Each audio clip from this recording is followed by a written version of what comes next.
গল্প স্বল্প আটচালার ষষ্ঠ বার্ষিকী অধিবেশন আমরা শুরু করতে চলেছি। শুরু করার আগে আমি মঞ্চে ডেকে নেব গল্প স্বল্প আটচালার সভাপতি ডাক্তার অর্চনা ভট্টাচার্য মহাশয়াকে। মঞ্চে আসতে অনুরোধ করব গল্পকার সুকান্ত গঙ্গোপাধ্যায় মহাশয়কে এবং প্রাবন্ধিক অধ্যাপক ডক্টর অলোক চক্রবর্তী মহাশয়কে। শুরু হওয়ার কথা ছিল আনন্দর সংবাদ দিয়ে, কিন্তু মানুষ ভাবে এক হয় এক। আমাদের ছেড়ে চলে গেছেন কবি অরুণ কুমার চক্রবর্তী মহাশয়। এটা অত্যন্ত দুঃখের দিন, দুঃখের ঘটনা। আমরা তার স্মৃতির উদ্দেশ্যে 1 মিনিট নীরবতা পালন করব।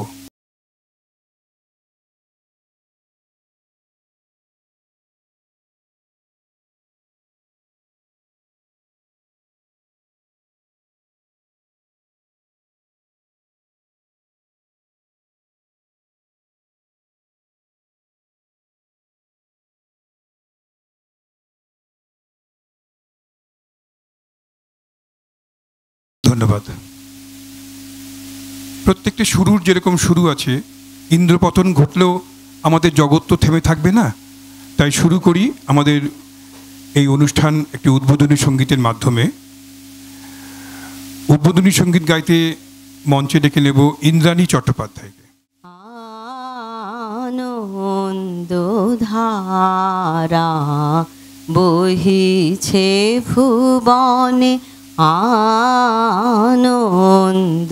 আনন্দধারা বহিছে ভুবনে, দিন রজনী কত অমৃত রস উথলে যায় অনন্ত গগনে,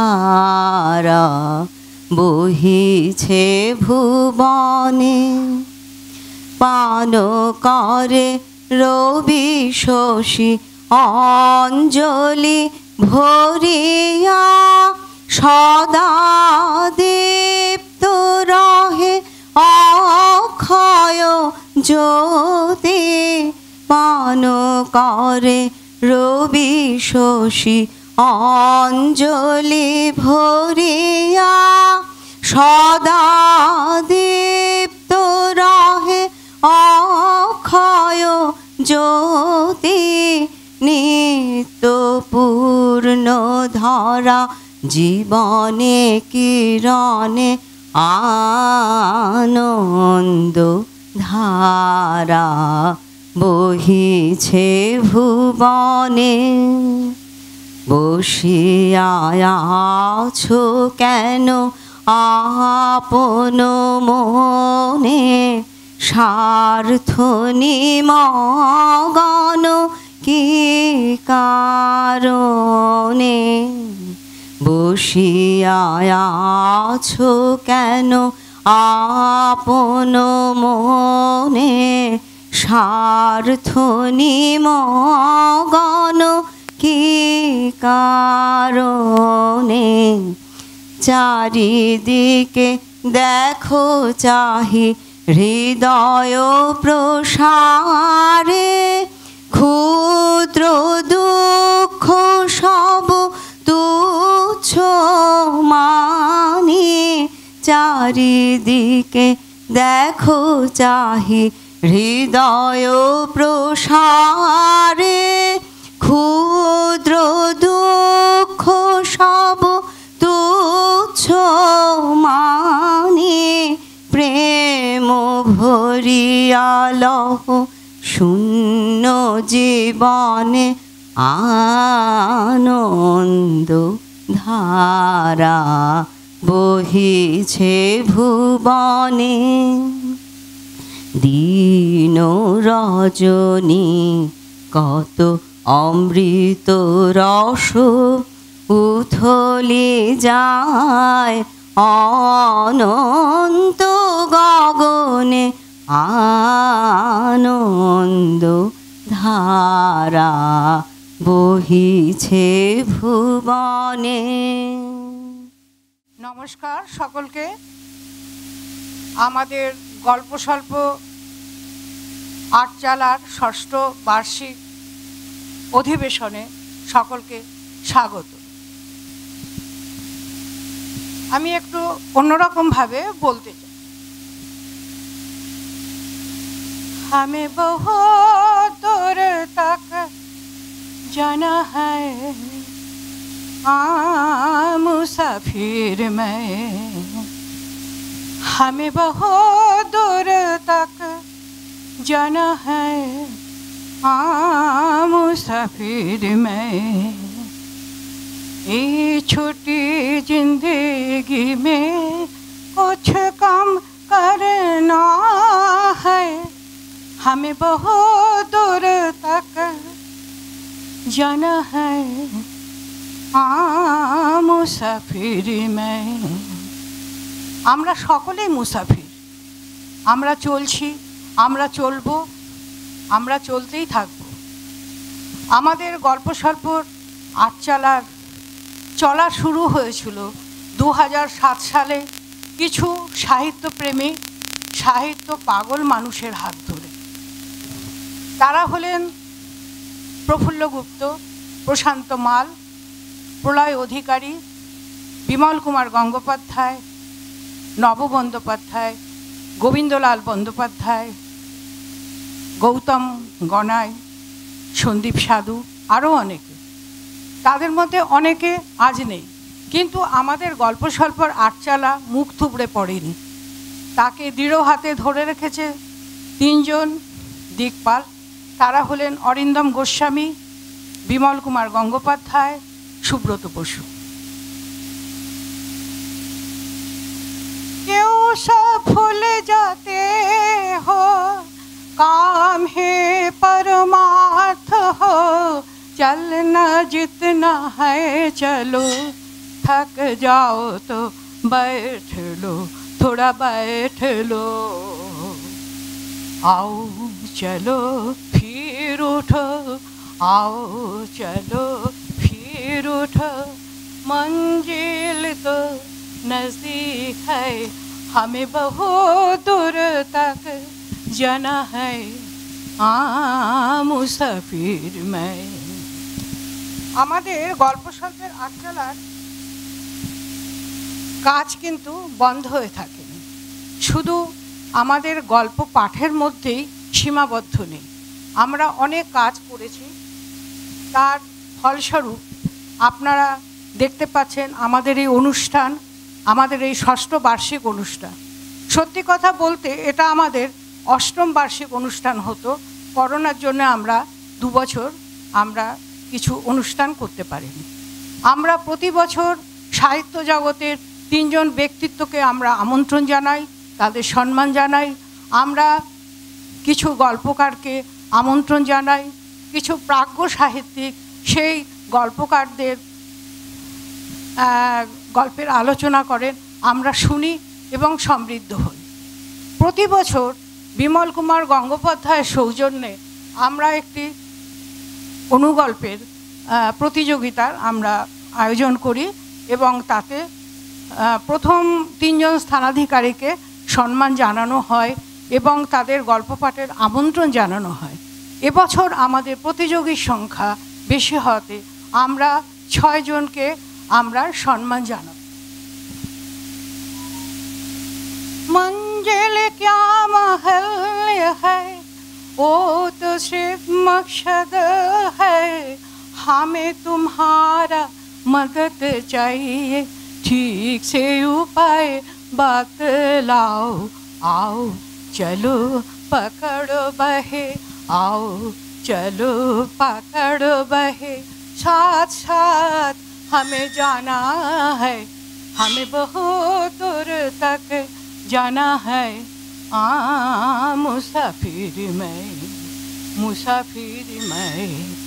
আমি সকল গল্পকার, আমাদের আমন্ত্রিত অতিথি সুকান্ত গঙ্গোপাধ্যায়, অলোক চক্রবর্তী, আমি প্রত্যেককে বলছি আপনারা আমাদের সাথে থাকুন। আমাদের এই অনুষ্ঠানকে সাফল্যমণ্ডিত করে তোলার জন্য আমি গল্পস্বল্প আটচালার তরফ থেকে এবং আমার তরফ থেকে সকলকে অভিনন্দন এবং আমি নমস্কার জানাই। নমস্কার। ধন্যবাদ অর্চনাদি। এবার আমাদের বরণ করে নেওয়ার পালা। মঞ্চে উপবিষ্ট অভ্যাগতদের বরণ করে নেওয়ার পালা। বরণ করবেন আমাদের সংস্থার সভাপতি ডক্টর অর্চনা ভট্টাচার্য।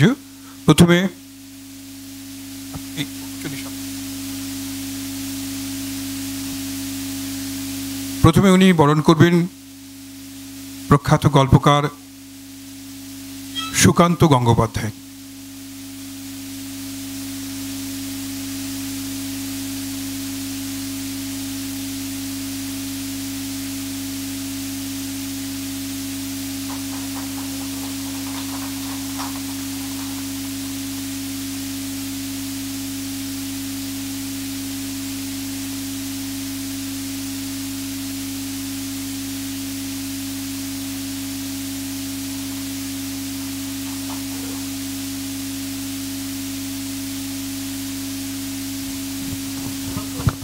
এরপরে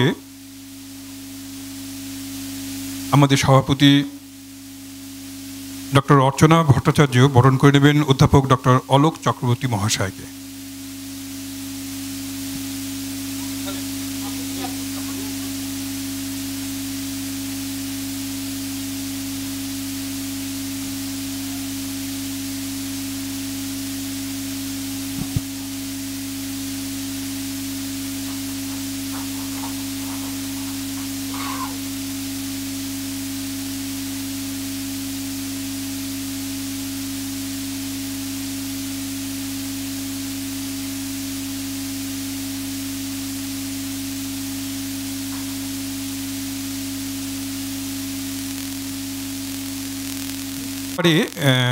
উদ্বোধক শ্রী সুকান্ত গঙ্গোপাধ্যায়কে দু চার কথা বলার জন্য অনুরোধ করছি।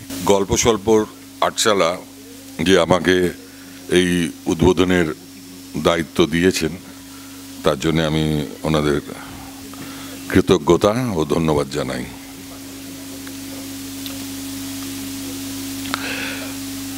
একই সঙ্গে একটু মনে হচ্ছে তাহলে কি এবার বুড়োই হয়ে গেলাম, এই উদ্বোধন করছি, এটা একটা ভেতরের দুঃখ হচ্ছে। যাক, অরিন্দম গোস্বামী আমাকে বললো যে আপনিই করবেন উদ্বোধন। হ্যাঁ, ঠিক আছে, তবে সবই নিজেদের চেনা জানা লোকজন সবাই। আমাদের এই উদ্যোগটা, এই যে গল্প পাঠ, হ্যাঁ, এবং সেটা নিয়ে আলোচনা, এই যে উদ্যোগটা আমরা নিই, আমরা বলতে এখানে আরও কয়েকটা দল সবাই মিলে নেওয়া হয়।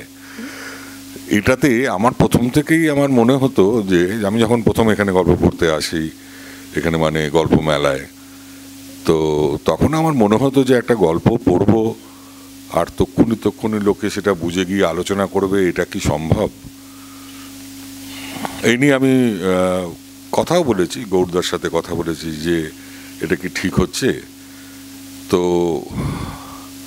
সেক্ষেত্রে গৌরদা বলেছেন যে এই যে সবাই মিলে একসাথে হওয়া, এমনিতে গান, নাচ, নাটক অনেকে একসাথে হতে পারে, যারা লেখালেখি করে, এই কবিতা, গল্প, প্রবন্ধ, উপন্যাস সব একা একা করতে হয়। তো পাশে বন্ধু থাকলে যে কোনো কাজেই একটা উৎসাহ পাওয়া যায়। তো আমরা ধরেই নিচ্ছি যে আমাদের এই বিচার যে এখানে সবার মধ্যে পাঠ করে যে বিচারটা হয়, সেটা হয়তো সবসময় ঠিক হয় না, কিন্তু আমাদের একসাথে হতে হয়। একসাথে হয়ে একটা আলাদা উৎসাহ পাওয়া যায় লেখার।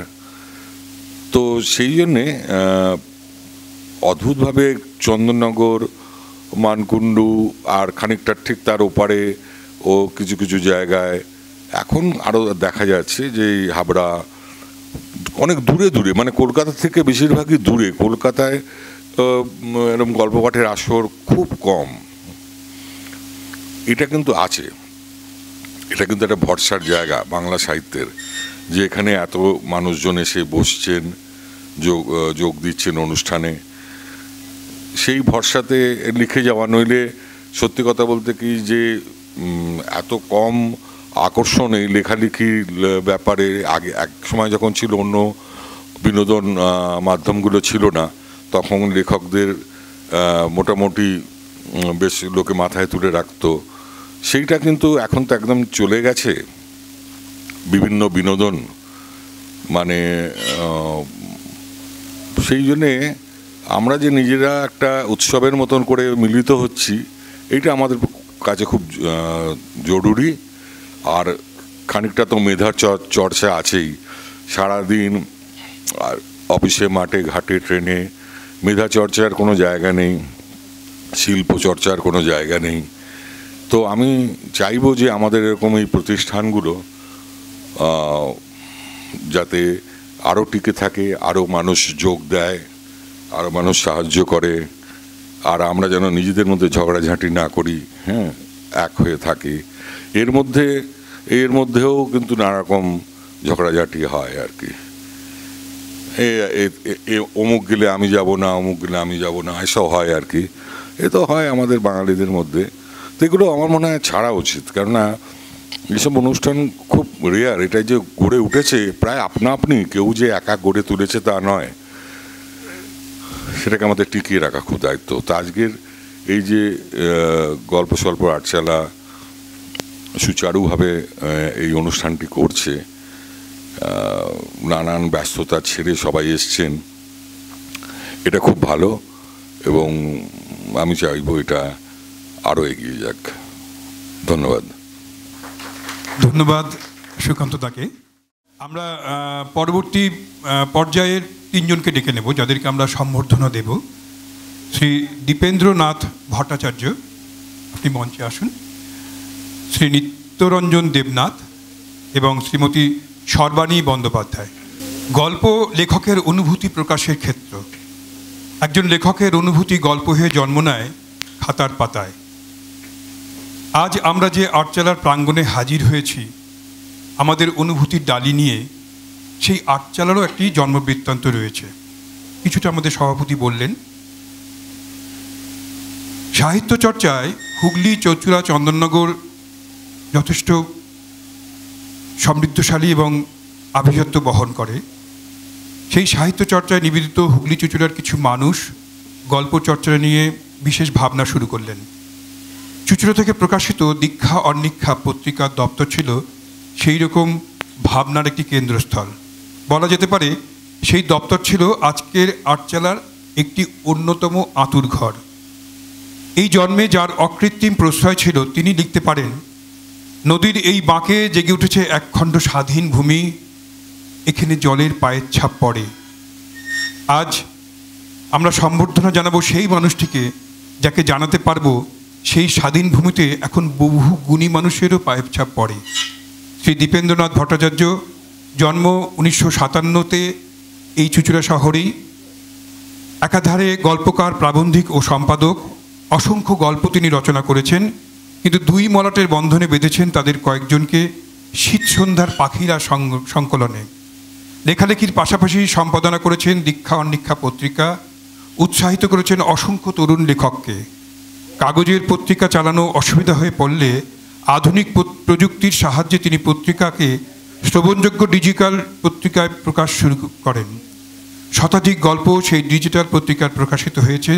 তিনি নিজে পাঠ করেছেন সেই পত্রিকার ইউটিউব চ্যানেলে, কারণ তিনি মনে করেন আমরা যারা লিটল ম্যাগাজিনে লেখালেখি করি তাদের অনেকেরই গল্প বৃহত্তর সমাজের পাঠকের কাছে যায় না।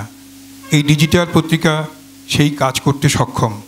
আসুন আমরা রবীন্দ্রসঙ্গীত প্রিয় সেই মানুষটিকে সম্বর্ধনা জানিয়ে নিজেরা সমৃদ্ধ হই। তাকে সম্বর্ধনা জানাবেন প্রখ্যাত গল্পকার সুকান্ত গঙ্গোপাধ্যায়।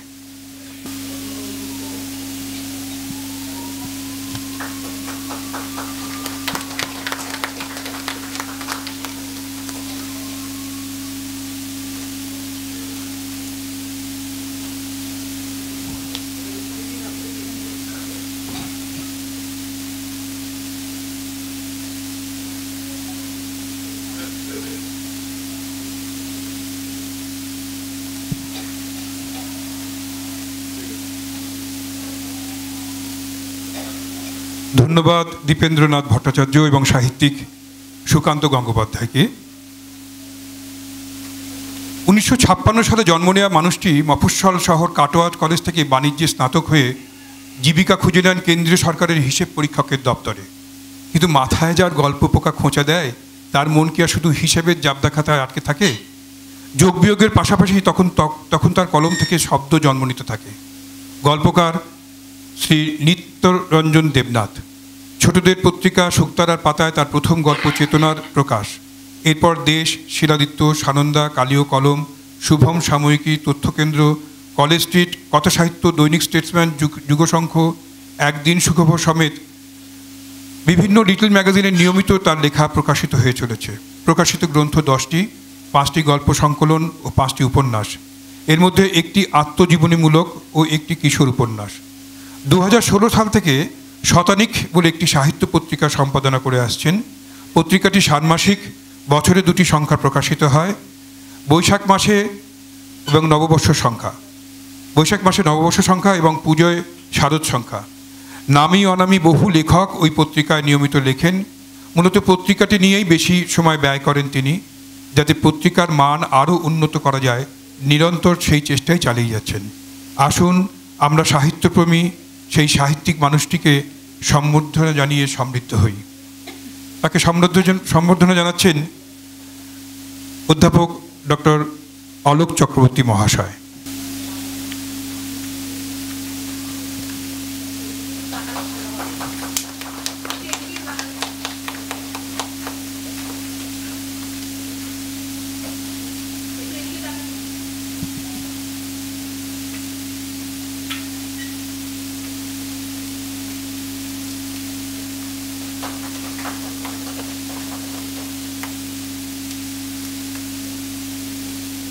জ্বলে যাচ্ছে রোদ, পুড়ে যাচ্ছে সবুজ পাতা, ভেঙে পড়ছে বাড়ি, এর আড়ালে তোমায় আমি লুকিয়ে রাখতে পারি।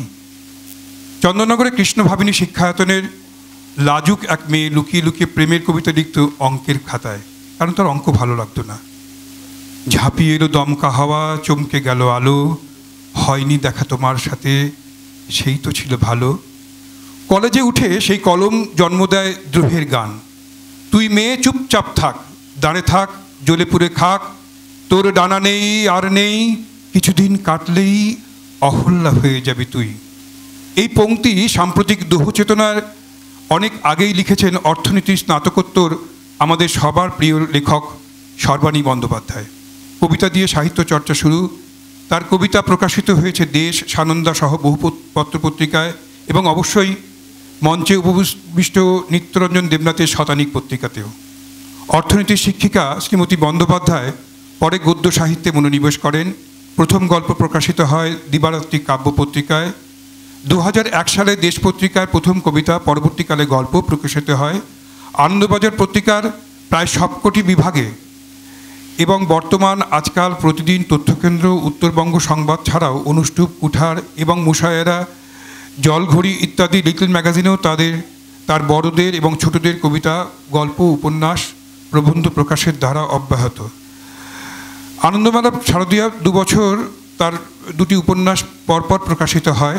এছাড়াও আনন্দ অ্যাপে একটি, উত্তরবঙ্গ সংবাদে কাগজে 2টি, সুপ্রকাশে একটি এবং বিভিন্ন অনলাইন পত্রপত্রিকায় তার আরও কিছু উপন্যাস ধারাবাহিকভাবে প্রকাশিত হয়ে চলেছে। প্রকাশিত হয়েছে উপন্যাস 10টি, গল্পগ্রন্থ 4টি এবং কবিতার বই 2টি।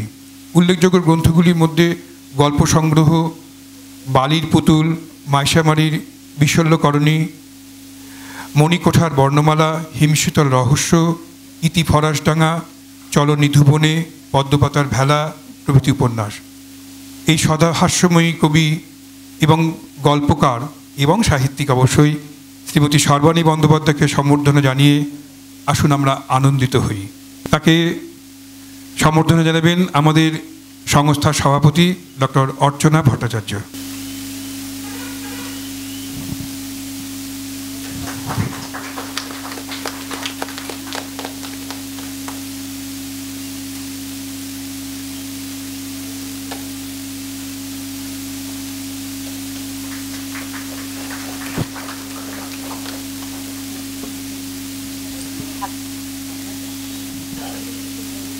নমস্কার।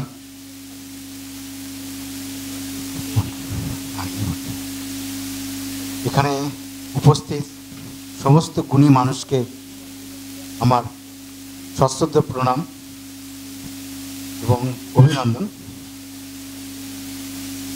আজ গল্প স্বল্পর আটচলা থেকে যে সম্মান আমি পেলাম, ভাবতে গেলে মনে হচ্ছে আমি নিজের গলায় নিজেই মালা পরালাম। তার কারণ এই আটচালার সঙ্গে আমার অত্যন্ত আটচালার প্রত্যুষ থেকে আমার সম্পর্ক অত্যন্ত নিবিড়, এবং যে আত্মীয়তা আমি এখানে এসে গল্প পাঠ করতে এসে বা গল্প শুনতে এসে অনুভব করি, সেটা হয়তো আর কোথাও এতটা পাই না। অনেক জায়গায় আমি গল্প পড়তে যাই, তার মধ্যে অবশ্য গোর্দা আছেন গল্প স্বল্পের গল্প মেলাতেও আমি যাই এবং সেখানেও আমি খুব আত্মীয়তা অনুভব করি।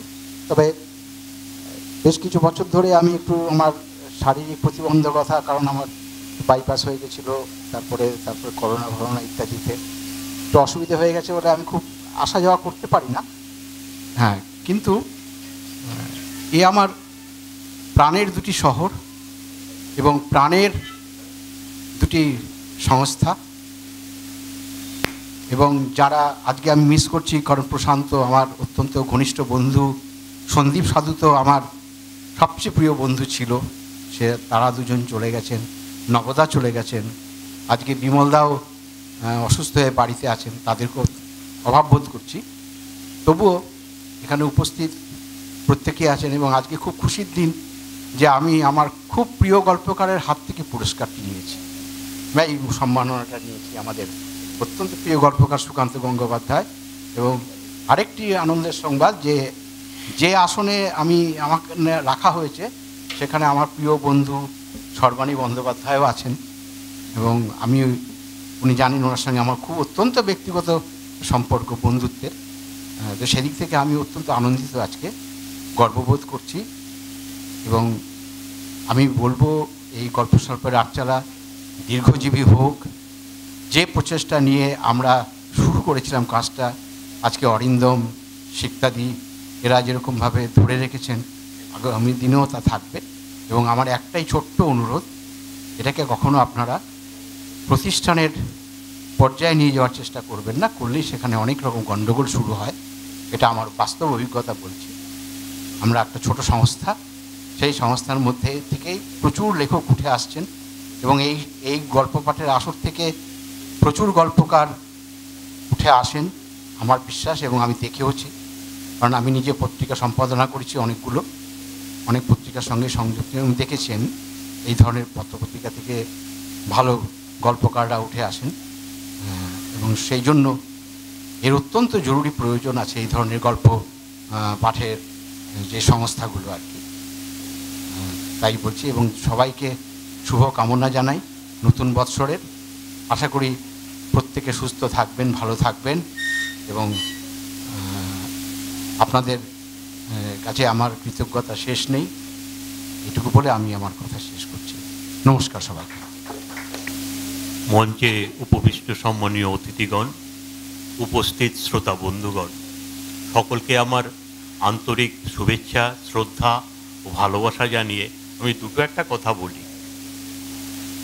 সম্মান পাওয়া এ তো বড় কথা, কার না ভালো লাগে। আমিও নিজেকে খুব গর্ববোধ করছি, কিন্তু এই সম্মান পাওয়া আমি আদৌ যোগ্য কিনা নিজেই সন্দিহান। যাই হোক, আপনারা জানেন একটা শতানিক বলে একটা পত্রিকা আমি সম্পাদনা করি। 9 বছর পূর্ণ হলো, বেশি দিন নয়, 10 বছরে পড়লো। প্রাণপণ চেষ্টা করছি আমি ওই পত্রিকাটা একটু ভালো মানের মননশীল পত্রিকা, সাহিত্য পত্রিকা করার, এখনো করতে পারিনি। আমার সঙ্গে কবি দীপক রায় এবং গল্পকার মানুষ সরকার যথেষ্ট সহযোগিতা করে, তাও যেমনটা চাইছি তেমনটা এখনো হয়নি।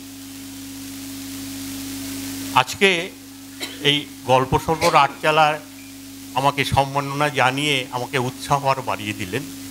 দায়িত্ব বেড়ে গেল, চেষ্টা করব পত্রিকাটার মান আরও ভালো করার। সকলকে, আটচালার সকল সদস্যদের এই জন্য আমি অশেষ ধন্যবাদ জানাই। নমস্কার। আমি সবসময় বলি আমি সাহিত্যিক নই, আমি বলেও দিয়েছিলাম যে একবারও যেন ওই কথাটা বলো না, কারণ আমরা এখন চলছি, এগোচ্ছি, লিখছি, আমরা লেখক। সাহিত্যিক অনেক বড় ব্যাপার, এটা অনেক বড় সময়ের পরিধিতে স্থির হয়। আমি এখনও সাহিত্যিক বলে নিজেকে মনে করি না, আর ওই সম্মানের যোগ্যও নই। যাই হোক, এটা অন্য কথা। আটচালার সঙ্গে আমার সম্পর্ক অনেক দিনের মানে তখন আটচালা হয়ে ওঠেনি। প্রশান্ত মাল খুবই আমাদের প্রিয় মানুষ, সে প্রশান্ত মাল এখন নেই। খুব গল্প লিখতে ভালোবাসতো, শুধু নয় অপরের গল্পের প্রতিও ভীষণ রকম সংবেদনশীল ছিল।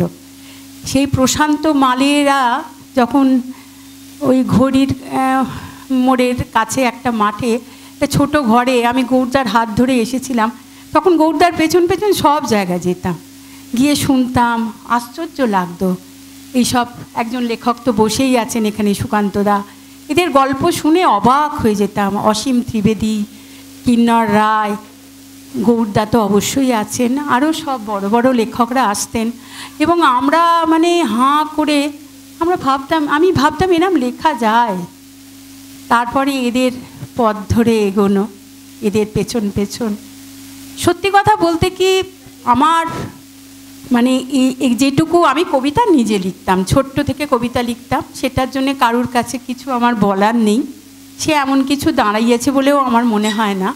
কিন্তু গল্প লেখা শুরু গল্প মেলার হাত ধরে, এবং সেখানে গৌরদা, কিন্নরদা, এখানে উপস্থিত সুকান্তদা, শতদ্রু মজুমদার, চলে যাওয়া অসীমদা, এরা সকলে যেভাবে হাত বাড়িয়ে দিয়েছিলেন, এবং এদের আমি যা জ্বালাতন করতাম সেটা এদের এখনও বোধহয় মনে আছে। প্রচণ্ডভাবে জ্বালাতাম। একটা গল্প মেলার আসর শেষ হলেই তারপরেই পেছন পেছন ঘুরঘুর করতাম যে এটা কেন হলো, ওটা কেন হলো। এই যে একটা চলা, এই যে এগোনো। পরবর্তীকালে নবনীতাদির শোয়েতে আমি যুক্ত হয়েছিলাম, নবনীতাদি, বিজয়াদির কথাও আজকে মনে পড়ছে।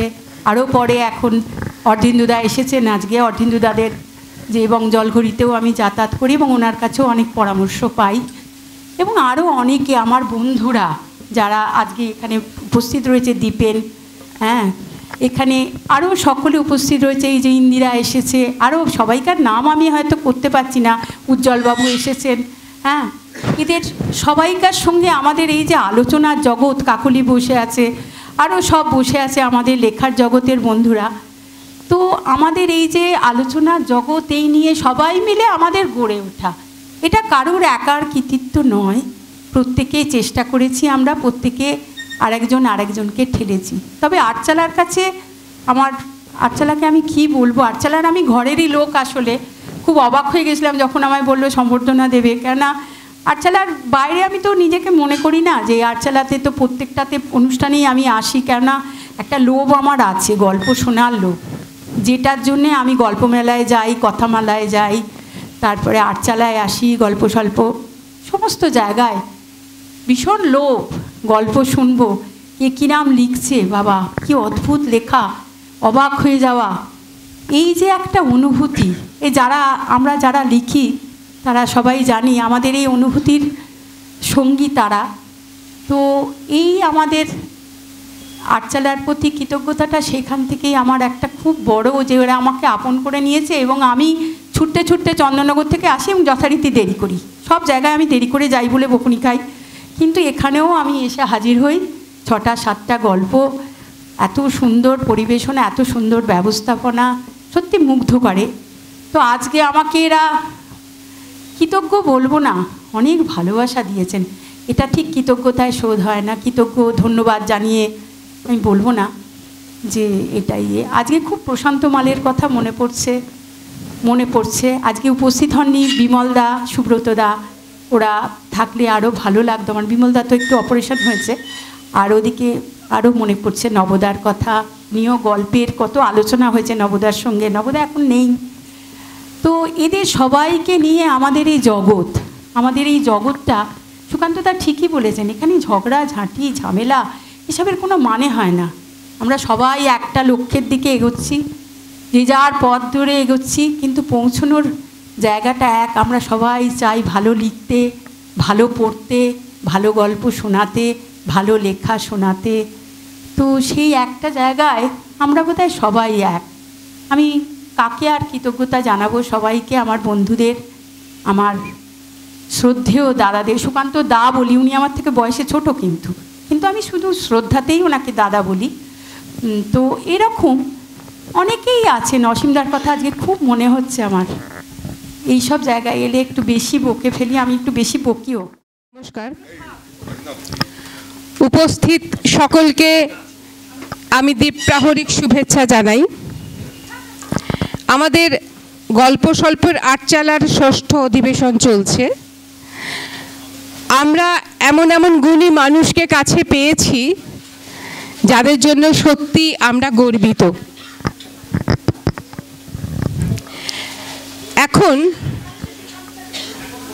এখন আমি ভাষা ও ভবিষ্যৎ আমাদের সমগ্র অনুষ্ঠানটিকে ধরে রাখার জন্যে, চিরকালীন করে রাখার জন্য ভিডিও করার সিদ্ধান্ত নিয়েছেন। তাদের আমি আটচালার পক্ষ থেকে অনেক অভিনন্দন জানাই এবং ধন্যবাদ জানাই।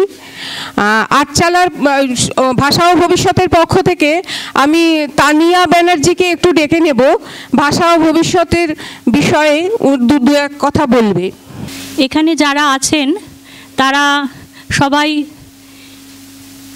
এখনকার প্রজন্মকে উপহার দেওয়ার জন্য তাদের সাহিত্য কীর্তি রেখে যাচ্ছেন। আর এই সাহিত্য কীর্তি এখন বাস্তব যে ট্রেন্ডিং যে ওয়ার্ডটা আমি ইউজ করতে চাই, কারণ এখন তো ট্রেন্ডিং ডিজিটাল, সমস্ত কিছু ডিজিটালাইজড হচ্ছে। এখন বইয়ের পাতা থেকে আমরা অনেকটা দূরে সরে যাচ্ছি বলে মনে হচ্ছে। হয়তো এটাই বাস্তব হবে এক সময়তে। সেই জন্য এই ইউটিউব চ্যানেল ভাষা ও ভবিষ্যৎ নামের মাধ্যমেই বোঝা যাচ্ছে যে ভবিষ্যতের জন্য কিছু রেখে যাওয়া। যেভাবে এখানে যারা রয়েছেন সাহিত্যিক, তারা সাহিত্য কীর্তি তাদের রেখে যাবেন, সেই সাহিত্য কীর্তি যাতে ওয়েবে থাকে, ডিজিটালাইজড হয়, সেই জন্য এটা একটা প্রয়াস বলা যেতে পারে। এবং যে কারণে আজকে এই যারা রয়েছেন তারা সবাই আমার কম বেশি পরিচিত। তাদের এই যে সুকান্তদা গল্প পড়বেন, সর্বাণী পিসি সম্বর্ধনা পেল, এইগুলো লোভ সামলানো যায় না। হয়তো সব জায়গায় যাওয়া সম্ভব নয়, যেখানে যেখানে যাওয়া সম্ভব সেখানে এই ভাষা ভবিষ্যৎ চ্যানেল ধরে রেখেছে, ধরে রাখবেও ভবিষ্যতে। আর ভাষা ভবিষ্যতের সম্পর্কে এই ধন্যবাদটুকু ছাড়া আর একটা দুটো কথা বলবো যে এই চ্যানেলের মূলত কাজ শুরু হয়েছিল এবং সেটা এখনও চলছে। এখানে বিশ্বজিৎদা রয়েছেন, বিশ্বজিৎদা সযত্নে এই কাজটা করেন। সেটা হলো কথায় কথায় বলে আমরা বিশিষ্ট সাহিত্যিকদের নিয়ে তাদের সাক্ষাৎকারের মাধ্যমে তাদের কাজকর্মগুলো ধরে রাখা হয়। আর মেঘ আড্ডায় সুকান্তদারই নাম দেওয়া, সুকান্তদাও খানিকটা এই ধরনেরই কাজ করেন। আড্ডার মাধ্যমে তাদের কাজ, তাদের পরিচয় সমস্তটুকু তুলে রাখা হয়। আর আরও একটা কাজ করা হয় এই চ্যানেলের যিনি কর্ণধার সোমশুভ্র গঙ্গোপাধ্যায়, তিনি করেন যে আমরা সচরাচর বাঙালিরা একটু ভারী ইংরাজি বই দেখলে সাধারণ যারা বাঙালি পাঠক তারা একটুখানি দূরে সরেই থাকি। সেই দূরে সরে থাকার জন্য কি হয়, অনেকটা আমাদের অজানা থেকে যায়। সেই অজানা যাতে না থাকে সেই জন্য অনেক আমার কাছে ভারী লাগে সেই প্রবন্ধের বইগুলো। ওই জন্যই আমি এইটা বললাম। সেই বইগুলোকে অনেক সহজে ব্যাখ্যা করে রাখা হচ্ছে, সেইটাও একটা সেক্টর মানে শুরু করা হয়েছে। আর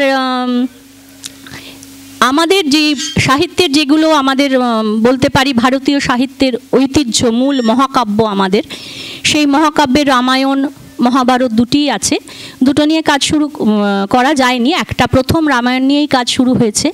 রামায়ণ শেষ হলে মহাভারতও করার ইচ্ছা আছে, যে যাতে খুব সহজ ভাষায় সহজে ছোটদের বা যারা বাংলাটা হয়তো অত শক্ত বাংলা বুঝবে না, ভালোবাসে না, সেই জন্যে খানিকটা সহজ বাংলায় রামায়ণের কথা, আর একদম ছোটদের জন্য রূপকথার গল্প, এইভাবে এই বিভিন্ন সাহিত্য সম্ভারগুলোকে তুলে রাখার যে কাজ, সেই কাজে একটা সৈনিক বলা যেতে পারে।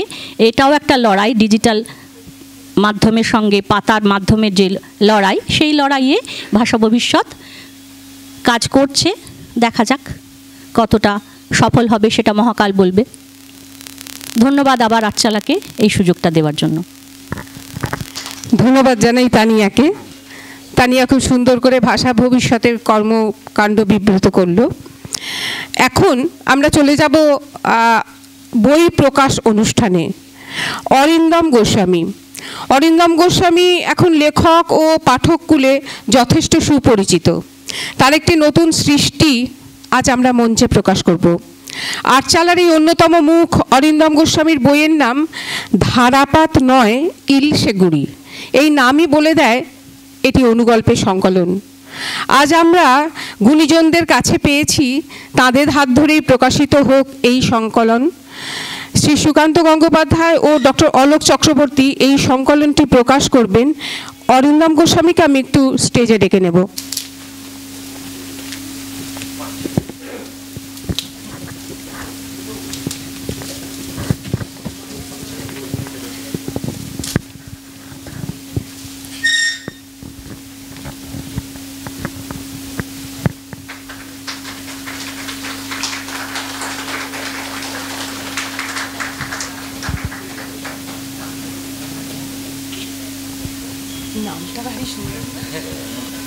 কভারটা খুব ভালো।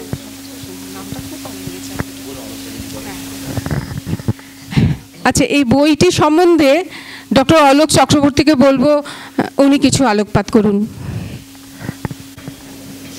আর আমার পাশেই সাহিত্যিক বসে আছেন, উনি বলেছেন যে যখনই একটা লেখা পড়া হচ্ছে আর তখনই আলোচনা তৈরি হয়ে উঠছে, এটা সবসময় সম্ভব নয়।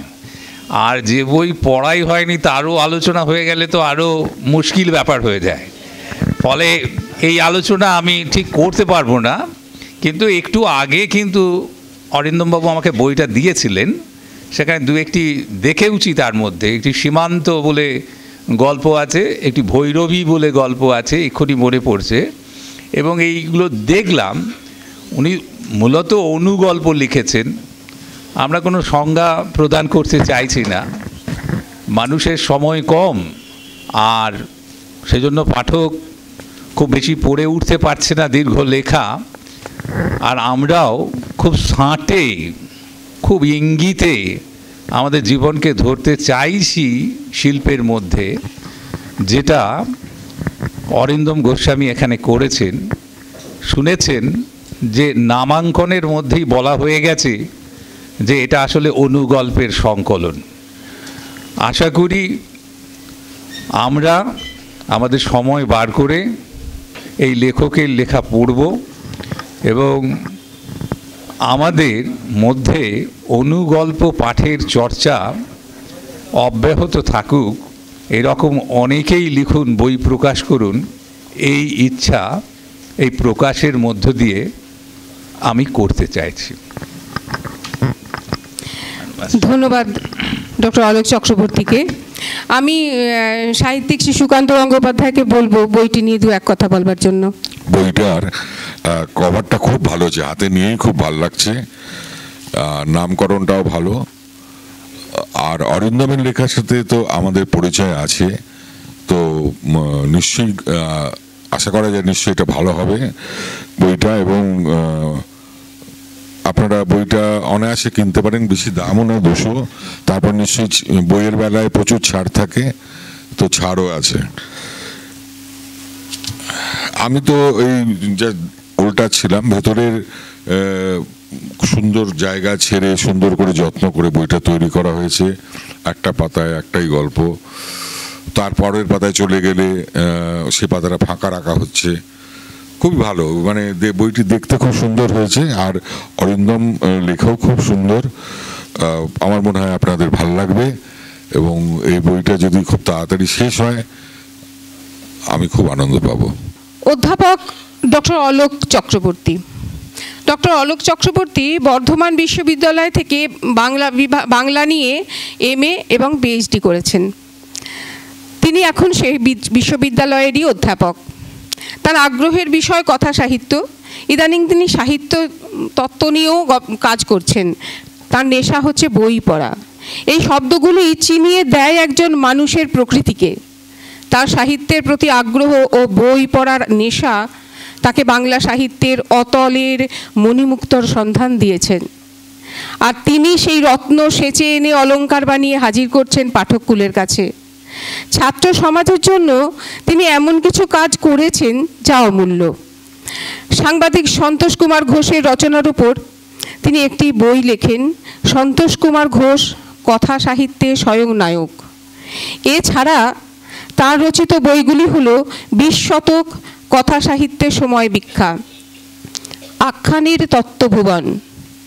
তিনি তার এই বিশিষ্ট কর্মকাণ্ডের জন্য বহু প্রতিষ্ঠান থেকে পুরস্কার পেয়েছেন ও সম্মানিত হয়েছেন। আজ আটচালার অধিবেশনে উপস্থিত হওয়ার জন্য তাকে ধন্যবাদ ও কৃতজ্ঞতা জানাই। এখন শুনে নেব তার কিছু মূল্যবান বক্তব্য। তার বক্তব্যের বিষয় গল্প লেখা ও গল্প পড়া, এক না লেখক ও না পাঠকের অনুমিত ভাষ্য। ডক্টর অধ্যাপক অলোক চক্রবর্তী। যেটা বলি, এই এতগুলো পরিচয় ইত্যাদি ইত্যাদি আমাকে দেওয়া হলো, এই পরিচয়গুলো মানে এই পরিচয়গুলো না রেখেই বললে আমি খুব খুশি হতাম, কারণ এগুলো কোনো আমার পরিচয় নয়। আমি একটা বিষয় নিয়ে আপনাদের সামনে বলতে এসেছি এবং অরিন্দম বাবুই আমাকে মূলত এই ব্যাপারে অনেকবার আহ্বান জানিয়েছেন। আমি গল্পের আটচালার প্রত্যেক সদস্য বা কর্মকর্তাকে তার জন্য ধন্যবাদ জানাচ্ছি। আমি এমন একটা শিরোনাম দিয়েছিলাম, আসলে এই শিরোনামটা যখন দিয়েছিলাম তখন একবার আদৌ ভাবিনি যে কি বলবো। অরিন্দমবাবু একটা বললেন, একটা বলতে গেলে শিরোনাম তো দিতে হবে। তখন সেদিন যা মনে হয়েছিল বিভাগে তখনই একটা লিখে দিলাম। পরে একটু পাল্টালাম কয়েক ঘন্টা পরে, ওই লিখেছিলাম গল্প লেখা গল্প পড়া, একজন না লেখক না পাঠকের অনুমিত ভাষ্য। আমি কেন বলেছিলাম এটার একটু কৈফিয়ত প্রথমে দেব, তবে এর সঙ্গে একটা কথা বলে নিই। আমাকে কিন্তু অরিন্দমবাবু বলেছেন 45 মিনিট বলবেন।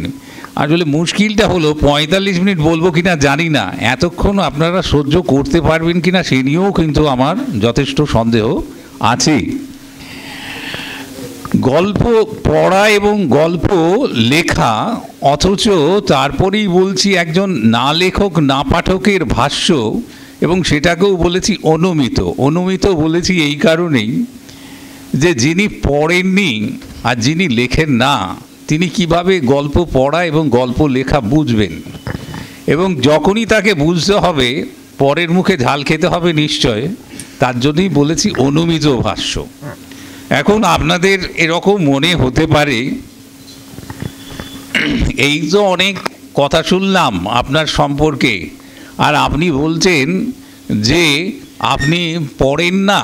আসলে এখানে যারা একটু আগে সংবর্ধিত হয়েছেন প্রত্যেকেই গল্পকার, এবং এখানে যারা বসে আছেন তারা প্রত্যেকেই গল্পকার, কিন্তু তারা প্রত্যেকবার এই কথাটা উচ্চারণ করলেন যে আমরা গল্পকার, কিন্তু তার সঙ্গে তারা কোনো না কোনোভাবে ওই খাওয়া পড়ার জন্য কোনো চাকরি করেন। কিন্তু যেটা চাকরি করেন সেটা আলাদা একটা জগৎ, আর লেখেন তখন তিনি অন্য মানুষ।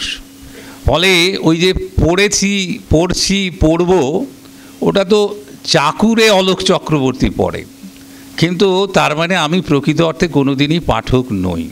ওই জন্যেই বলেছি না লেখক এবং না পাঠক, অর্থাৎ আমি তো পড়িনি, আমি যেটা পড়েছি বা পড়ছি সেটা চাকরির কারণে পড়ছি।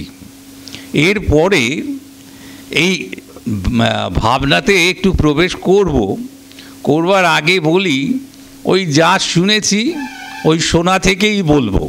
আমি আপনাদের প্রথমেই বলে রাখি যে ওই রবীন্দ্রনাথ থেকে শুরু করে এখন পর্যন্ত বাংলা গল্প কেমন লেখা হচ্ছে, কি লেখা হচ্ছে, এই সব কিছু আমি বলতে পারবো না।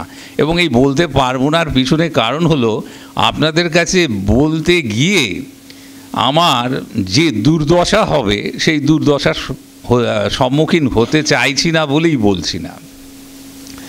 কিন্তু ওই বললাম শোনা থেকেই বলবো, শোনা থেকে বলবো এই কারণেই, একজন একালের গল্পকার একবার আমাকে শুনিয়েছিলেন, এই গল্প লেখা না আজকাল ভারী মুশকিল। আমাদের যখন বয়স কম ছিল তখন এরকম গল্প কত পড়েছি বলুন তো। আমি শুনলাম কি গল্প বলতে চাইছেন। উনি বললেন, দেখুন আমরা তো এরকম অনেক গল্প পড়েছি যে একটি ছেলে বা একটি মেয়ের মধ্যে একটি সম্পর্ক তৈরি হলো, পরিবারের লোকজন মেনে নিচ্ছিল না, শেষ পর্যন্ত ছেলেটি এবং মেয়েটি সিদ্ধান্ত নিল যে একদিন ওরকম জায়গায় আমরা দেখা করব, আর দেখা করবার পরে আমরা একসঙ্গে কোথাও গিয়ে সংসার বাঁধব। ছেলেটি বা মেয়েটিও ধরতে পারেন, কারণ এখানে কেউ কেউ আপত্তি তুলতে পারেন যে লেখাটার সময় এই ছেলেটিকে এবং মেয়েটিকে যেভাবে আপনি এরপরে আমি গল্পে বলবো তাতে মেয়েটি ভিলেনও হয়ে যেতে পারে আপনাদের চোখে। সেই জন্যই প্রথমে বললাম যে ছেলেটি এলো, দাঁড়িয়ে থাকলো সেই গাছতলায়, থাকার পরে মেয়েটি কিন্তু এলো না। এরপর অনেক বছর কেটে গেল, এই সমস্যার কোনো দিনই সমাধান হলো না যে কেন মেয়েটি সেদিন আসেনি এবং এই যে না আসা নিয়ে ছেলেটি থাকলো। এটাই একটা গল্প। আমাকে এখনকার গল্পকার অসুবিধার কথাটা বললেন এই কারণেই যে তিনি বলতে চাইলেন যে এখন এরকম গল্প লেখা যেত না। আমি বললাম কেন? বললাম এই রকম গল্প লিখলেই পাঠক বলবে হতভাগা, ওই ছেলেটির হাতে কি মোবাইল ছিল না, ওর কি হোয়াটসঅ্যাপ ছিল না, সে কি সারা জীবন ধরে ওটি না জেনে থেকে গেল? এমন তো হতে পারে না। ফলে এখনকার প্রযুক্তি নিয়ন্ত্রিত যে জীবন, সেই জীবনে এই রকম গল্প আর লেখা চলছে না। ফলে লেখকের ভারী সংকট। লেখক কিন্তু লিখতে গিয়ে বারে বারে কেমন করে লিখবেন এটা ভেবে নিতে হচ্ছে। কেন ভেবে নিতে হচ্ছে? আসলে যে কোনো গল্পকারী গল্প লেখেন মানে তিনি সময়ের অনুবাদ করেন, সময়টা অনুদিত হয়ে লেখা হয়ে প্রকাশিত হয়। এখন এই সময়ের অনুবাদ করবার জন্য তাকে যে ধরনের সতর্কতা অবলম্বন করতে হয়, যে ধরনের কৌশল অবলম্বন করতে হয়, সেই সতর্কতা এবং সেই সকল কৌশল প্রতিদিন শিখতে হয়। যে যেমন করে শিখতে পারেন তিনি তত ভালো লেখক হয়ে উঠতে পারেন বলেই আমি আমার অনুমিত ভাষ্যে বলতে চাই। এখন এই যখনই গল্প আমরা পড়বার পরে পরে অনেক সময় অনেক লেখকের সঙ্গে পরিচিত হওয়ার পর তিনি প্রাতিষ্ঠানিক না হন, প্রতিষ্ঠিত লেখক, আমরা বলি লব্ধ প্রতিষ্ঠিত লেখক, এদের নিয়ে না বিভিন্ন লেখা বেরোয়, তারাও লেখেন। সেটা হচ্ছে গল্প লেখার গল্প, যে তিনি কেমন করে লেখক হলেন। প্রায় ক্ষেত্রেই এই লেখাগুলো পড়ে আমরা যতখানি উৎসাহিত হই, আমার মনে হয়েছে অনেকবারই এই গল্প লেখার গল্পগুলো অনেকটাই ওই লেখার গল্প নয়, ওটা হচ্ছে গল্পই। কেন গল্প না, তারা অনেক সময় এলেন, দেখলেন, জয় করলেন, প্রায় চাইছিলেন না গল্পকার হতে, প্রায় চাইছিলেন না সাহিত্যিক হতে, কিন্তু হঠাৎ কি জানি কি হলো, কেউ বললেন, তারপরে তিনি লেখা শুরু করলেন, আর এসেই জয় করে নিলেন পুরো সাহিত্য সাম্রাজ্য বা গল্প সাম্রাজ্য।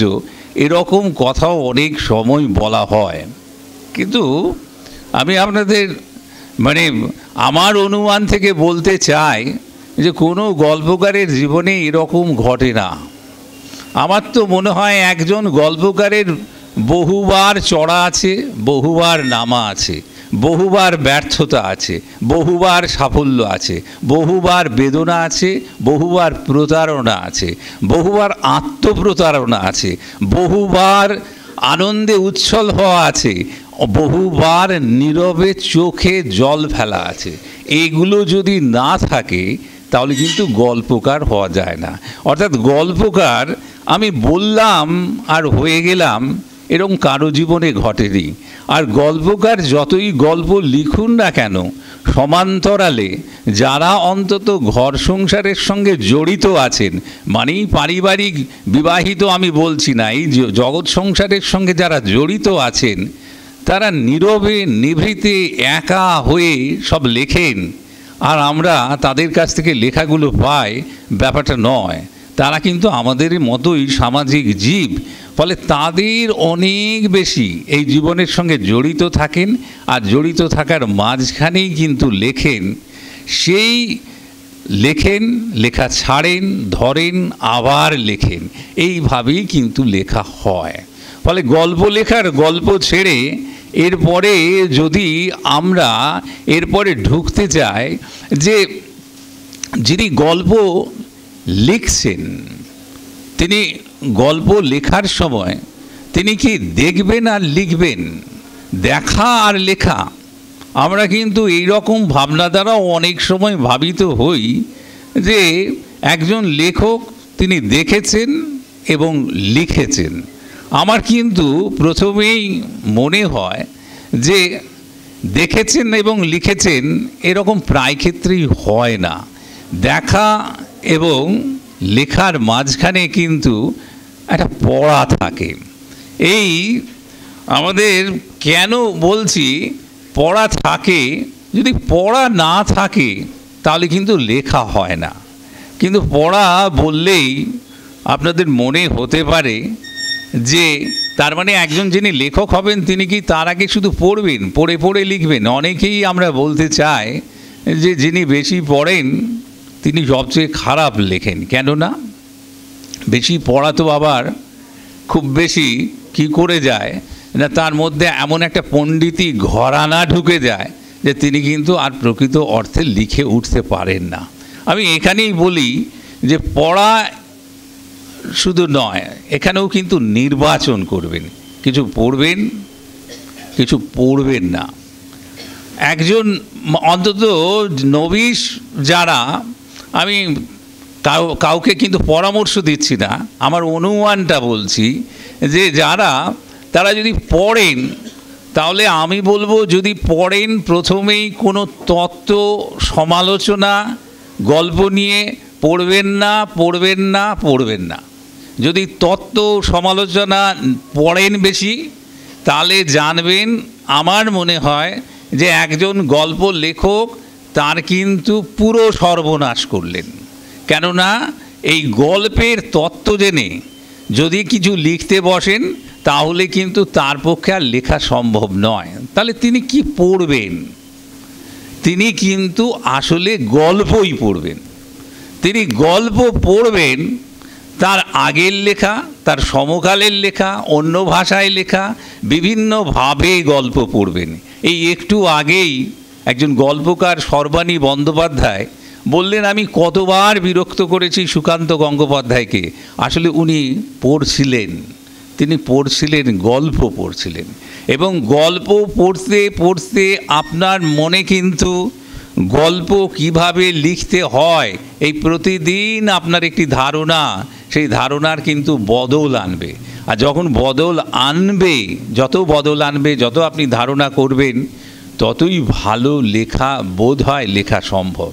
কিন্তু আমাদের মুশকিল কি, আমরা যতই মনে করি গল্প লেখা বা যে কোনো যেগুলো শব্দ আপনি ওয়ার্ড দিয়ে যেগুলো লিখিত হয়, সেগুলো সবসময় আমরা মনে করি যে একটা অশিক্ষিত পটুত্ব আছে, অশিক্ষিত পটুত্ব আছে। আমার মনে হয় যে আসলে জাত লিখিয়ে বলে কিছু হয় না, সব লেখায় কিন্তু হাত লিখিয়ে, অর্থাৎ আগে হাত থাকতে হয় এবং এই হাতটা তৈরি করতে হয়। ওই জাত লেখা অর্থাৎ আমি কলম ধরেছি মানেই লিখেছি, এটা কিন্তু কখনোই সম্ভব নয়। ফলে কিন্তু হাত লিখিয়ে হতে গেলে হাতটা তৈরি করতে হয়, এবং হাতটা তৈরি করবার বড় উপায় হচ্ছে বারে বারে বিভিন্নভাবে পড়া, নতুন করে পড়া। এবং এইখানে আরেকটা জিনিসও আমার মনে হয়েছে, আমি আবার বলি আমার অনুমিত ভাষ্য, যে পড়া মানে কিন্তু সব সময় প্রতিনিধি স্থানীয় লেখকদের লেখা পড়া নয়। আমি যে কোনটা নেব আর কোনটা যে কিভাবে কার কাছ থেকে অর্জন করছি তার কোনো চেনা পথ নেই। আমরা মনে করি যেগুলো প্রতিনিধি স্থানীয় লেখক বলে চিহ্নিত হয়ে আছেন তাদের কাছ থেকেই পড়লেই কিন্তু আমি আমার পথ খুঁজে পাবো। আমার তো মনে হয় তার থেকে আপনি হয়তো গল্প পড়ছেন, এমনকি গল্প পড়বার পাশাপাশি আপনি যদি একটা সংবাদপত্রও পড়েন তার মধ্যেই কখন কিভাবে কি করে যে আপনার তার মধ্যেই কি অর্জন হয়ে যাবে এবং সেই অর্জনটা আপনার লেখার মধ্যে সঞ্চারিত হয়ে যাবে এর কোনো চেনা গণিত নেই। কেউ কোনো গণিত তৈরি করে দিতে পারে না। কিন্তু যে মানুষটি শুধু মনে করেন দেখব আর লিখব, তার কিন্তু লেখার কলম কিন্তু এক সময় খুব কোথাও না কোথাও আটকা পড়ে যায়।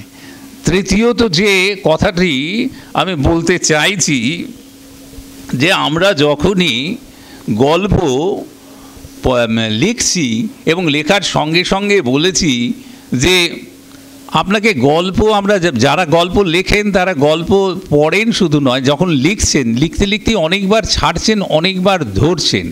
এই ছাড়তে ধরতে এক সময় হয় যখন আপনি আর কিন্তু কলম ছাড়তে পারেন না। কিছুদিন আগে একটা বাক্য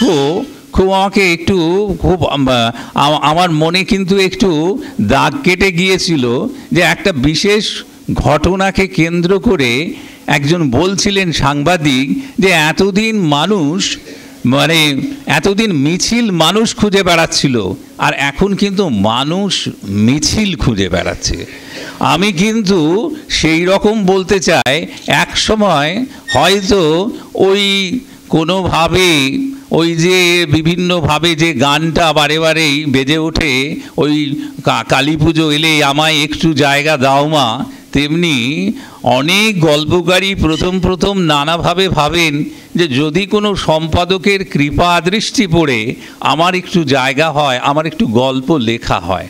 আর তারপরে এমন সময় আসে যখন সম্পাদক খুঁজে বেড়ান লেখককে যে আপনি কি আপনার জন্য জায়গা প্রস্তুত, আপনি কি এখানে একটু হলেও কালি কলম খরচ করবেন।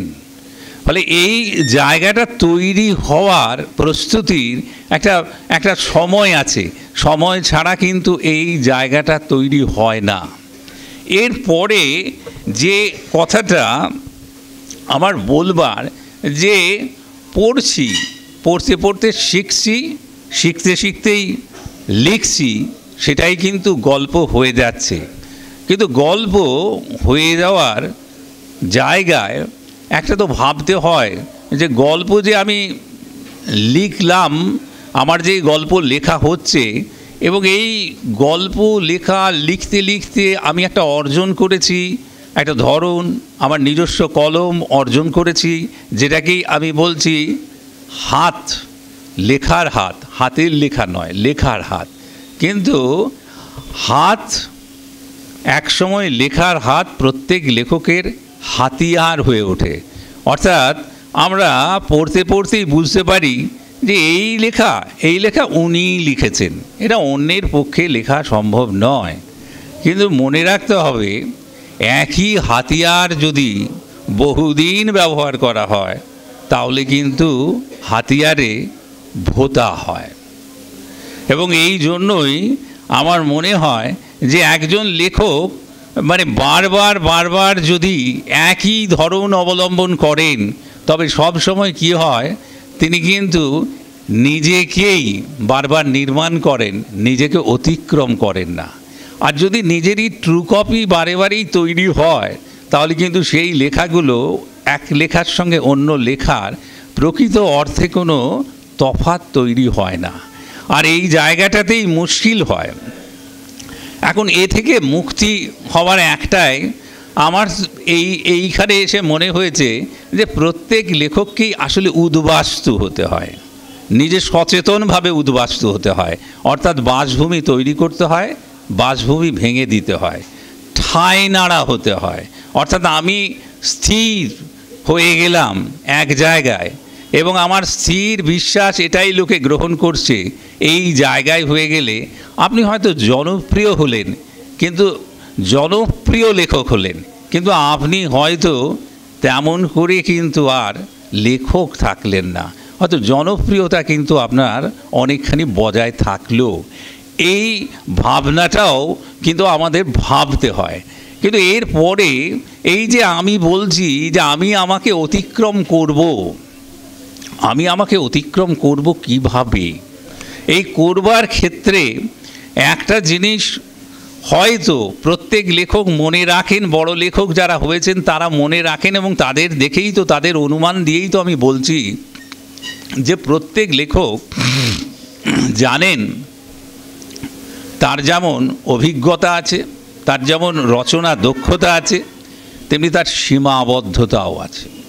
সীমাবদ্ধতার কথা খুব ভালো করে জানতেন বলেই বঙ্কিমচন্দ্র বঙ্গদেশের কৃষক প্রবন্ধ লিখেছিলেন, রামাকৈবর্ত পরাণ মণ্ডলের কথা লিখেছিলেন, কিন্তু এদের নিয়ে উপন্যাস লেখেননি। তিনি ভেবেছিলেন যে সেই অভিজ্ঞতা তার নেই, যে অভিজ্ঞতা, সেই রচনা দক্ষতা নেই যা দিয়ে পরাণ মণ্ডলকে, রামাকৈবর্তকে কেন্দ্রে স্থাপন করে তিনি উপন্যাস লিখতে পারবেন। রবীন্দ্রনাথ জানতেন শাস্তি গল্পের মানে ওই ছিদাম দুঃখীরাম এগুলো আমি লিখতে পারি, আমি ওই পদ্মা ওই বোটের থেকে দেখেছি জীবন, জমিদারি দেখাশোনা করতে গিয়ে জীবনকে দেখেছি, লিখতে পারি, কিন্তু আমার পক্ষে লেখা সম্ভব নয়। কোনটা না, আমার পক্ষে সম্ভব নয় এদের নিয়ে একটা উপন্যাস লেখা। ফলে একজন লেখককে কিন্তু এই ভাবনাটাও ভাবতে হয় যে আমি লিখব কি লিখব আর কি লিখব না, কি পড়ব এবং কি পড়ব নার মতো কি লিখব এবং কি লিখব না। এর সঙ্গে আবার একটা কথা বলতে চাইছি, আমরা যতই মনে করি যে আমরা নিজেরা যে লিখছি এবং অতিক্রম করছি কিভাবে, না আমরা যতই মনে করি যে আমরা আমার কথা আমার মতো করে লিখছি বলেই তো আমার হয়ে উঠছে, কিন্তু না, প্রত্যেক লেখার মধ্যে জানেন তো প্রতি মুহূর্তে বোধহয় লেখকের অবস্থান বদল থাকে। মানে আই ফর মাই সেলফ থাকে, আই ফর ইয়োর সেলফ থাকে, ইউ ফর মাই সেলফ থাকে। মানে কথাটা হলো আমি আমার নিজেকে চিনি এবং সেটা ঢোকায়, আমি অন্যকে কেমন চিনি সেটা ঢোকায়, অন্যের অবস্থানে গিয়ে আমাকে দেখি, তার মধ্য দিয়েও কিন্তু আমি আমার লেখাটা চালিয়ে যায়, না হলে লেখাটা প্রসারিত হয় না। একটা লেখা যদি একোক্তিমূলক হয়ে যায়, মনোলগ হয়ে যায়, অর্থাৎ লেখা মানেই সেটা আপনারই শুধু, তা তো হবে না। আপনার ওই লেখার মধ্যে অন্যের লেখা, অন্যের মনোভাব, অন্যের চিন্তা, অন্যের জীবন মিশতে হবে।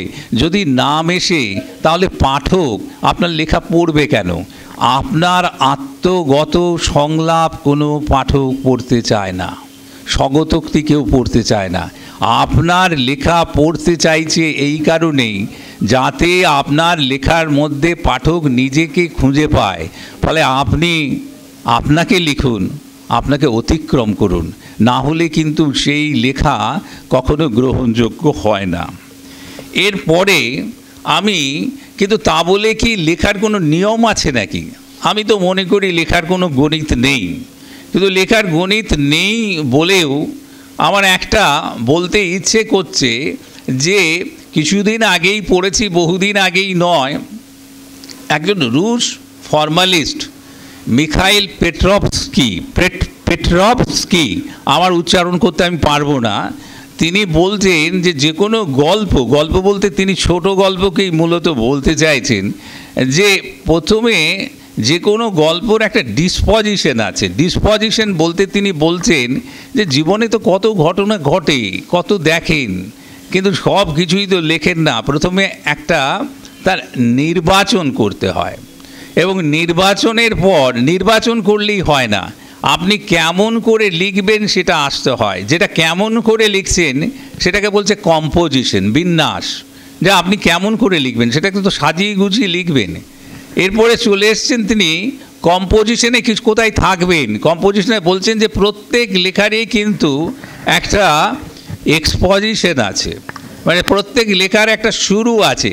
কিন্তু শুরু মানে আমরা কিন্তু প্রায় লেখার শুরু দেখি মাঝ থেকে শুরু হয় এবং শুরু গিয়ে সে আগে যায়, মানে অতীতে যায়, আবার কিছুক্ষণ পরে গল্পটা এগিয়ে এগিয়ে তারপরেও কিছু ঘটনা থাকে।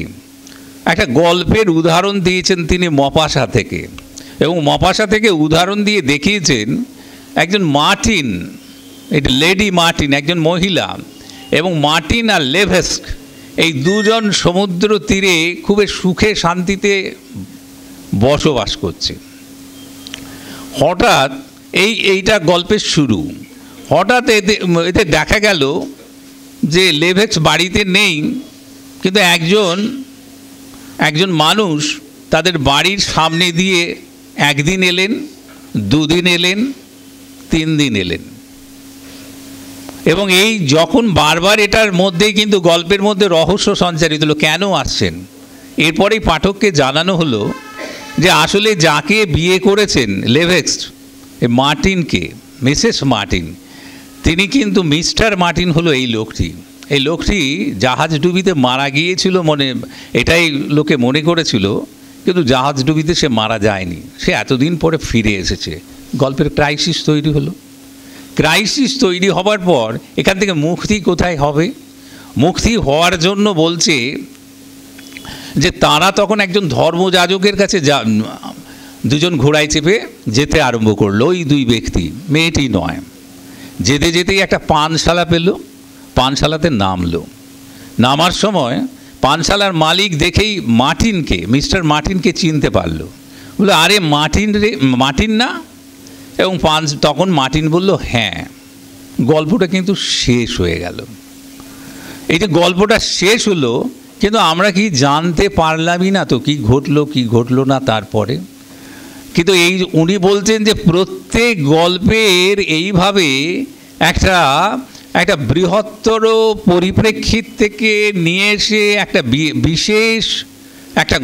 বিশেষ ঘটনার মধ্য দিয়েই কিন্তু বলতে হয়, আবার যেখানে শেষ করতে হয় একটা বৃহত্তর অনন্ত সম্ভাবনায় গল্পকে শেষ করতে হয়। আমি এটা কিন্তু এই নিয়মটা কারোর উপর কোনোভাবে জারি করে মনের মধ্যে সঞ্চার করে রেখে দেওয়ার কথা বলছি না। আমার কথাটা হলো যে আমরা যখন গল্প লিখব, আমরা কেউ কিন্তু সংজ্ঞা পড়ে গল্প লিখি না, কিন্তু ভেতরে ভেতরে এই যে আমরা এতজন বসে আছি, আমাদের যদি বলা হয় যে আচ্ছা গল্প কি, তখন কিন্তু আপনি বললেন ওসব বোঝানো যায় না। কি করে বোঝাবো? ওইভাবে কিছু বোঝানো যায় না, আমি যেটা লিখছি সেটাই তো গল্প হয়ে উঠতে পারে, হতে পারে। কিন্তু দেখবেন আপনার ভেতরেই একটা সীমানা আঁকা আছে, এবং আপনি সীমানাতে গল্প লিখছেন, লিখতে লিখতেই সীমানা অতিক্রম করছেন, কারণ আপনি যা জানতেন আপনার লেখা তার থেকে অতিক্রম করে গেল। কিন্তু অতিক্রম করবার পরেও আপনার তারপরের গল্প আরও অতিক্রম করলো, কিন্তু করতে করতেও দেখবেন আপনি বুঝবেন, যেমন এর একটা ইলাস্টিসিটি, স্থিতিস্থাপক ধর্ম আছে বটে, কিন্তু বেশি টান মারলেই কিন্তু ছিঁড়ে যাবে। অর্থাৎ এক জায়গায় গিয়ে আপনাকে ভাবতেই হবে যে না এখানে ছাড়ি, এর পরেও যদি লিখি তাহলে সেটা কিন্তু আর গল্প থাকবে না। এটা কে বুঝবে?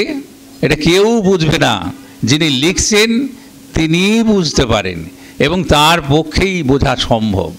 কিন্তু আমি আমার লেখার একটা নাম দিয়েছিলাম যে না লেখক, কিন্তু আমি তো তার মধ্যেই আরেকটা জায়গা বলেছিলাম যে না পাঠক।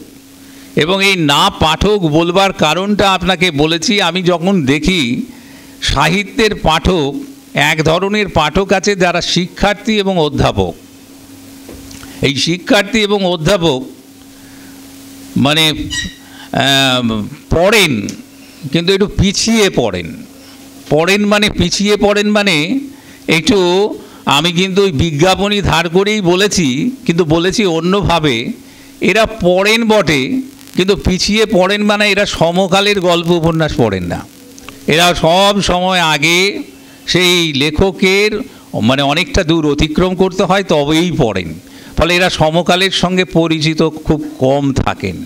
এবং এই পাঠকদের আরেকটা ব্যাপার, এখন ইদানিংকালে খুব হয়েছে যে শিক্ষার্থী পাঠকেরা নতুন নতুন লেখকদের নিয়ে গবেষণা করতে চাইছেন, কিন্তু যেই গবেষণা করবার ক্ষেত্রে মুশকিলটা হলো তারা যত না পড়েন তার চেয়ে বেশি গবেষণা করেন।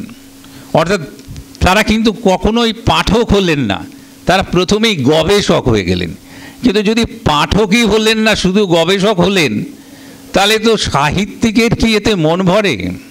সাহিত্যিক তো পাঠক চান, গল্পকার গল্প পাঠক চান, গল্পকার কিন্তু গবেষক চান না। কিন্তু আমাদের গল্প যদি মানে লেখকের ঘর থেকে গবেষকের ঘরে চলে যায়, তা কিন্তু চলে না। এই লেখকের কাছ থেকে সেটা পাঠকের কাছে পৌঁছতে হয়, এই জায়গাটা দরকার আছে। কিন্তু এর বাইরে যে পাঠক আছে, সেই পাঠককে আমার মনে হয়েছে দু ধরনের পাঠক আছেন। এক ধরনের বিনোদ বিহারী, আর এক ধরনের পাঠক আনন্দ বিহারী।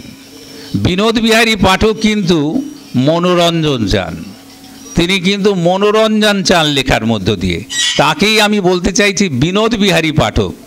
আর আরেক ধরনের পাঠক আছেন, বা আমোদ বিহারীও বলতে পারেন, আরেক ধরনের পাঠক আছেন যারা আনন্দ বিহারী। তারা পড়ছেন কিন্তু অর্জন করতে চাইছেন, মনোরঞ্জন নয়।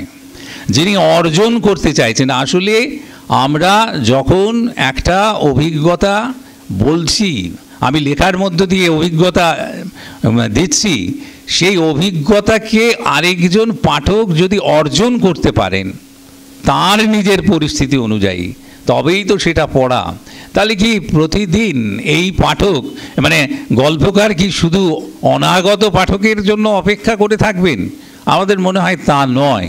অনাগত পাঠকের জন্য অপেক্ষা শুধু নয়, একালের পাঠকও কিন্তু যদি একটু সচেতন হন, একটু মনে করেন একটু গল্প পড়বেন, তাহলে কিন্তু সম্ভব।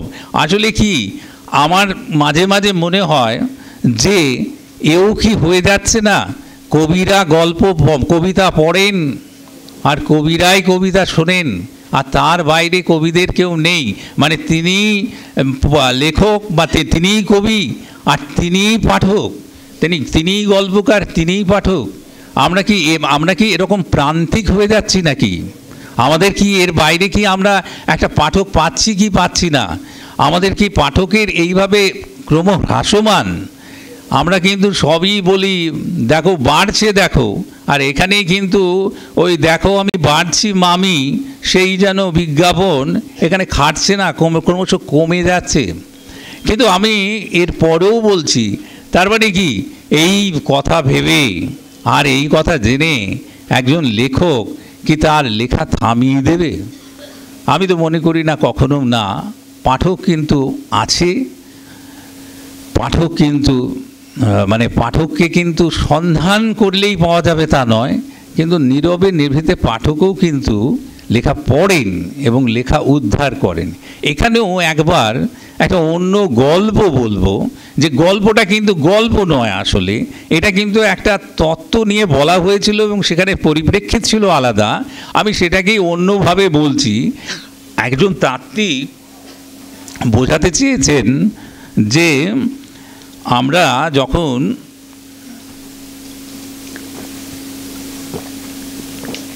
যেগুলো বলছি বা লিখছি, আমরা তখন ব্যাকরণের ভাষায় আমাদের ওই বলাটাকে বলছি, কতগুলো বাক্য লিখছি। উনি বলছেন বাক্যের পুনরাবৃত্তি সম্ভব, একই বাক্য অনেকবার লিখি, কিন্তু বাক্যটাকে যদি উক্তি ভাবি তাহলে কিন্তু কোনো পুনরাবৃত্তি সম্ভব নয়। আমি একই বাক্য যখন বলছি কিন্তু অনেক অর্থবহ হয়ে যেতে পারে। আমি ভালো আছি বলবার মধ্যে একটি মানুষ, একটি বয়স্ক বাবা যখন তার ছেলেকে ফোনে কথা বলে, তখন বলে আমি ভালো আছি রে। আর ডাক্তারবাবুকে যখন বলে আমি ভালো আছি, দুটো কিন্তু এক বলা কিন্তু নয়। অনেক সময় সেই বাবা গোপন করে বলে। অর্থাৎ আমরা যখন বাক্যটা ব্যবহার করছি এক নয়, কিন্তু আমাদের ভেতর যে উক্তিটা, এই উক্তিটা, তার মানে উক্তিটা কেন আলাদা আলাদা হচ্ছে পরিপ্রেক্ষিত অনুযায়ী আলাদা আলাদা হচ্ছে। এখানেই তিনি একটা গল্পের মতো করে বলেছেন যে দুই বৃদ্ধ পাশাপাশি বসে আছেন, দুজনেই নিশ্চুপ, বিদেশের গল্প, রাশিয়ার গল্প। দুজনেই নিশ্চুপ হয়ে দেখছেন যে বাইরে আবার হিম পড়ছে, তুষার পড়ছে। তিনি দেখছেন যে মে মাস, তুষার পড়ছে, এর আগে দীর্ঘ ঠান্ডা গেছে, দুজনেই খুব কাতর হয়ে গেছে এই ঠান্ডায়।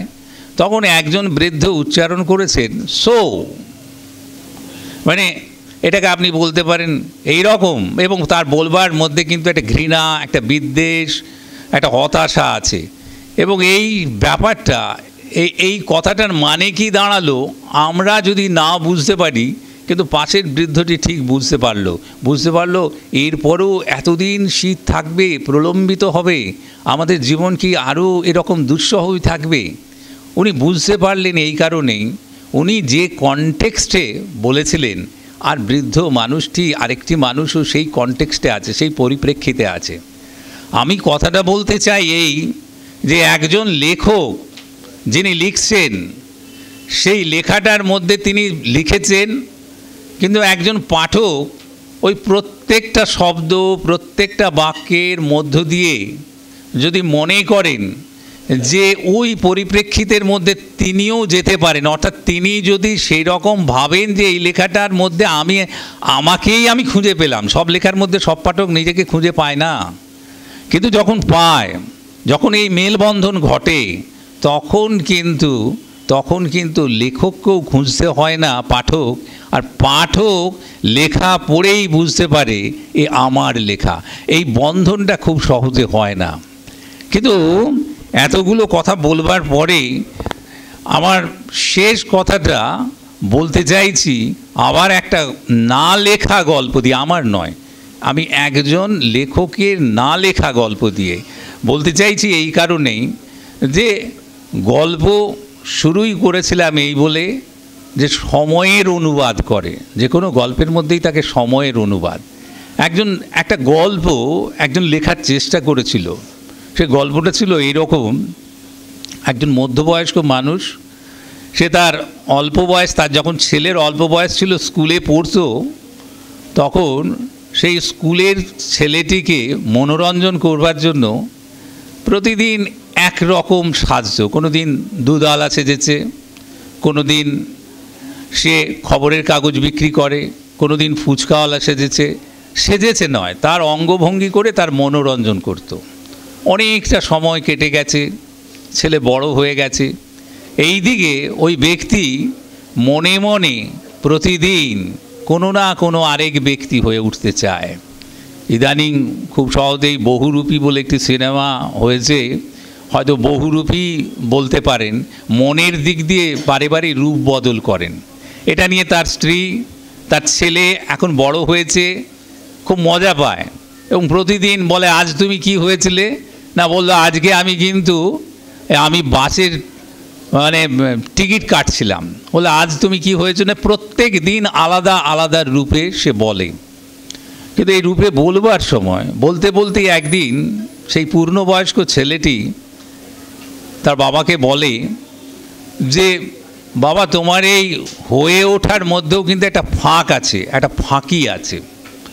কিন্তু ছেলেটি কি বলতে চায় সে প্রথমে বুঝতে পারে না, পরে বলে তুমি ছোট থেকে আজ পর্যন্ত যতবার কোনো কিছু হয়েছো আমার কাছে তুমি প্রকাশ করেছো, প্রত্যেকবার তুমি কিন্তু কোনো না কোনোভাবে পুরুষ হতে চেয়েছো, কখনো তুমি মেয়ে হতে চাওনি। তোমার ভেতরকার এই যে পুরুষবাদী মন তোমাকে কখনো মেয়ে হতে দিচ্ছে না, তোমার এখানে রয়েছে একটা ফাঁকি।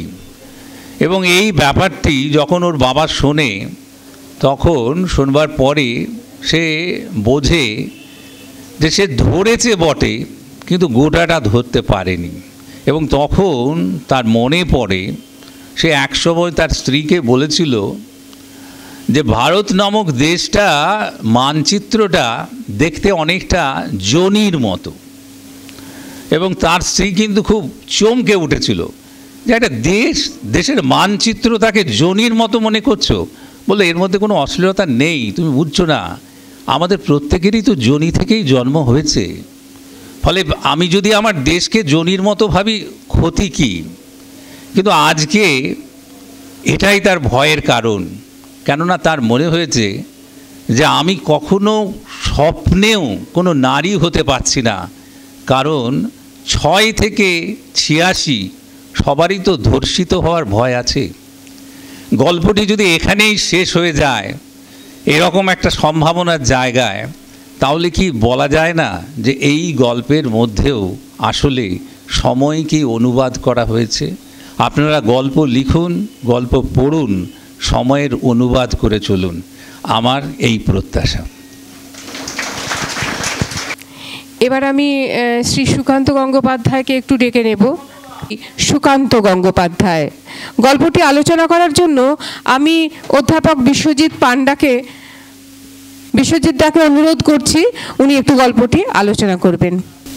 আজকে একটু অন্যরকম না, মানে একই রকম গল্প বেছে নিয়েছি, যেটা আমি গল্প যখন লেখালেখি শুরু করি সেই সময়ের একটা গল্প বেছেছি। কারণ অনেক দিন হয়ে গেল আমার সিরিয়াসলি লেখালেখি 1994 সালে।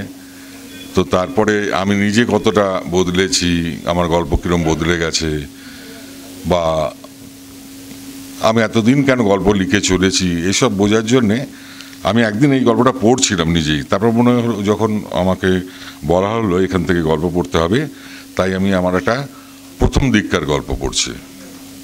কিছু ত্রুটি বিচ্যুতি থেকে যেতে পারে গদ্যে, একটু নিজ গুণে ক্ষমা করে দেবেন।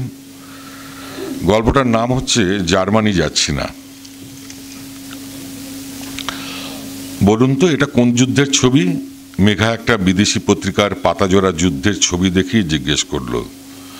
সাদা কালো ছবি দেখে মনে হচ্ছে ওখানে সম্ভবত কিছুক্ষণ আগে ছোটোখাটো একটা বিস্ফোরণ হয়ে গেছে।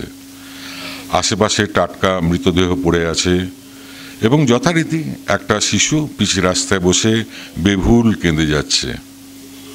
একটা স্তব্ধ ট্যাঙ্ক দাঁড়িয়ে, তার সামনে দিয়ে এক সৈনিক হেঁটে যাচ্ছে, তার কাঁধে আর এক আহত সৈনিক। বললাম সেকেন্ড ওয়ার্ল্ড ওয়ার। মেঘা উৎফুল্ল হয়ে পরনের খাটো গেঞ্জিটাই অযথাই টেনে টুনে নিয়ে বলল, রাইট স্যার, আপনি না অলওয়েজ রাইট অ্যান্সার দেন। আপনি কি ক্লাসে ফার্স্ট হতেন?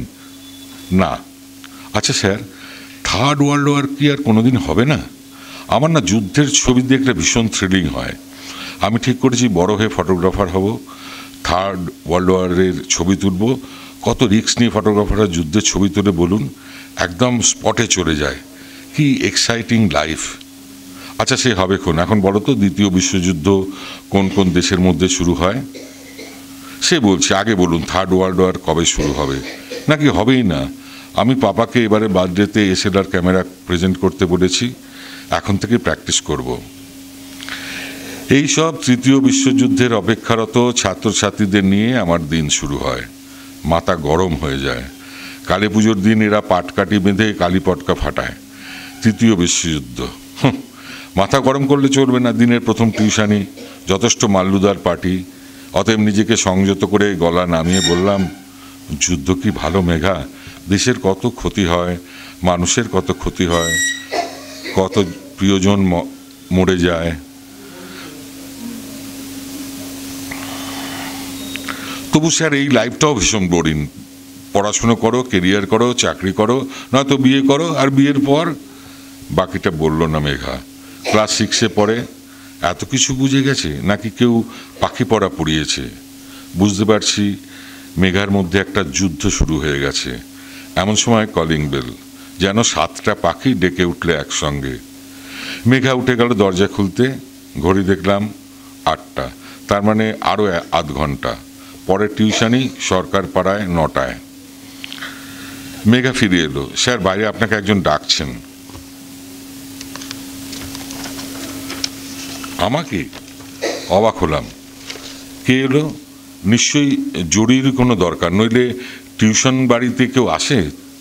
তাৎক্ষণিক দুশ্চিন্তা হলো, বাইরে আমার জন্যে অপেক্ষায় থাকা খারাপ খবরটা কি মেঘা জেনে এসেছে? মেঘার দিকে তাকালাম, ও এক প্রকার চটুল হাসছে। অবশ্য এই হাসির কোনো অর্থ নেই। ক্লাস 6-এ ওঠার পর থেকেই বেলা অবেলায় ও হেসেই যাচ্ছে। বাইরের দরজায় ভারী পর্দা সরিয়ে দেখি 8টার রোদে গেটের বাইরে পর্ণা দাঁড়িয়ে আছে, মুখে উৎকণ্ঠা আর গালে রোদের চোটে লালচে আভা। কাছে গেলাম। কি ব্যাপার, এখনই একবার বেরোতে পারবে? জানতে চাইল পর্ণা। কেন, কি হলো হঠাৎ? পরে বলছি। আমি ঘুরে মেঘাকে চলে যাচ্ছি বলতে গিয়ে দেখি ও দরজার কাছে দাঁড়িয়ে এতক্ষণ আমাদেরই লক্ষ্য করছিল, মুখে সেই হাসি। আমি কিছু বলার আগেই ও ঘাড় নেড়ে দিল, অর্থাৎ সম্মতি। 250 টাকার টিউশনি অসময়ে যেতে গেলে ছাত্রীদেরও খানিক পারমিশন নিতে হয়। গলিতে রাস্তায় এখন প্রচুর ব্যস্ততা, এখনই যথেষ্ট রোদ। সাইকেল, রিক্সা, অফিস যাত্রী, কোচিং ফেরত ছাত্রছাত্রী আর আমাদের মতন গৃহশিক্ষক শিক্ষয়িত্রী। এই বাড়ি পড়ানো শেষ করে ও বাড়ি পড়াতে ছোটা, কেউ সাইকেলে, কেউ হেঁটে। এই অসময়ে আমি পর্ণা প্রেমের মুডে যাচ্ছি দেখে মিউনিসিপ্যালিটির কলে স্নানরত আমার বন্ধু অনির্বাণ বলল, কি গুরু, আজ কি বাই উঠে গেল নাকি? বাসন মাজা ছেড়ে এ তোমরা কোথায় চললে? অনির্বাণ সদ্য চাকরি পেয়েছে একটা প্রাইভেট কোম্পানিতে। বললাম, হিংসে হচ্ছে নাকি করুণা হচ্ছে? অনির্বাণ বলল, বোধহয় হিংসেই হচ্ছে। পর্ণা বলল, তাড়াতাড়ি যান, আফটার শেভ মেয়েকে বেরিয়ে পড়ুন, আপনার জন্য কলকাতা অপেক্ষা করছে। অনির্বাণ লজ্জায় হেসে ফেলে মিউনিসিপ্যালিটির কলের অপর্যাপ্ত জলে মুখ লুকোলো। বাসন মাজা, আমরা বন্ধুরা টিউশনগুলোকে বাসন মাজা বলি। রোজ সকালে আমাদের তৎপরতার সঙ্গে ঠিকে ঝির তৎপরতার ভীষণ মেলে। আমি আর পর্ণা এখন বেশ দরকারি অপারেশনে বেরিয়েছি, যাচ্ছি ডাক্তার ব্যানার্জির কাছে।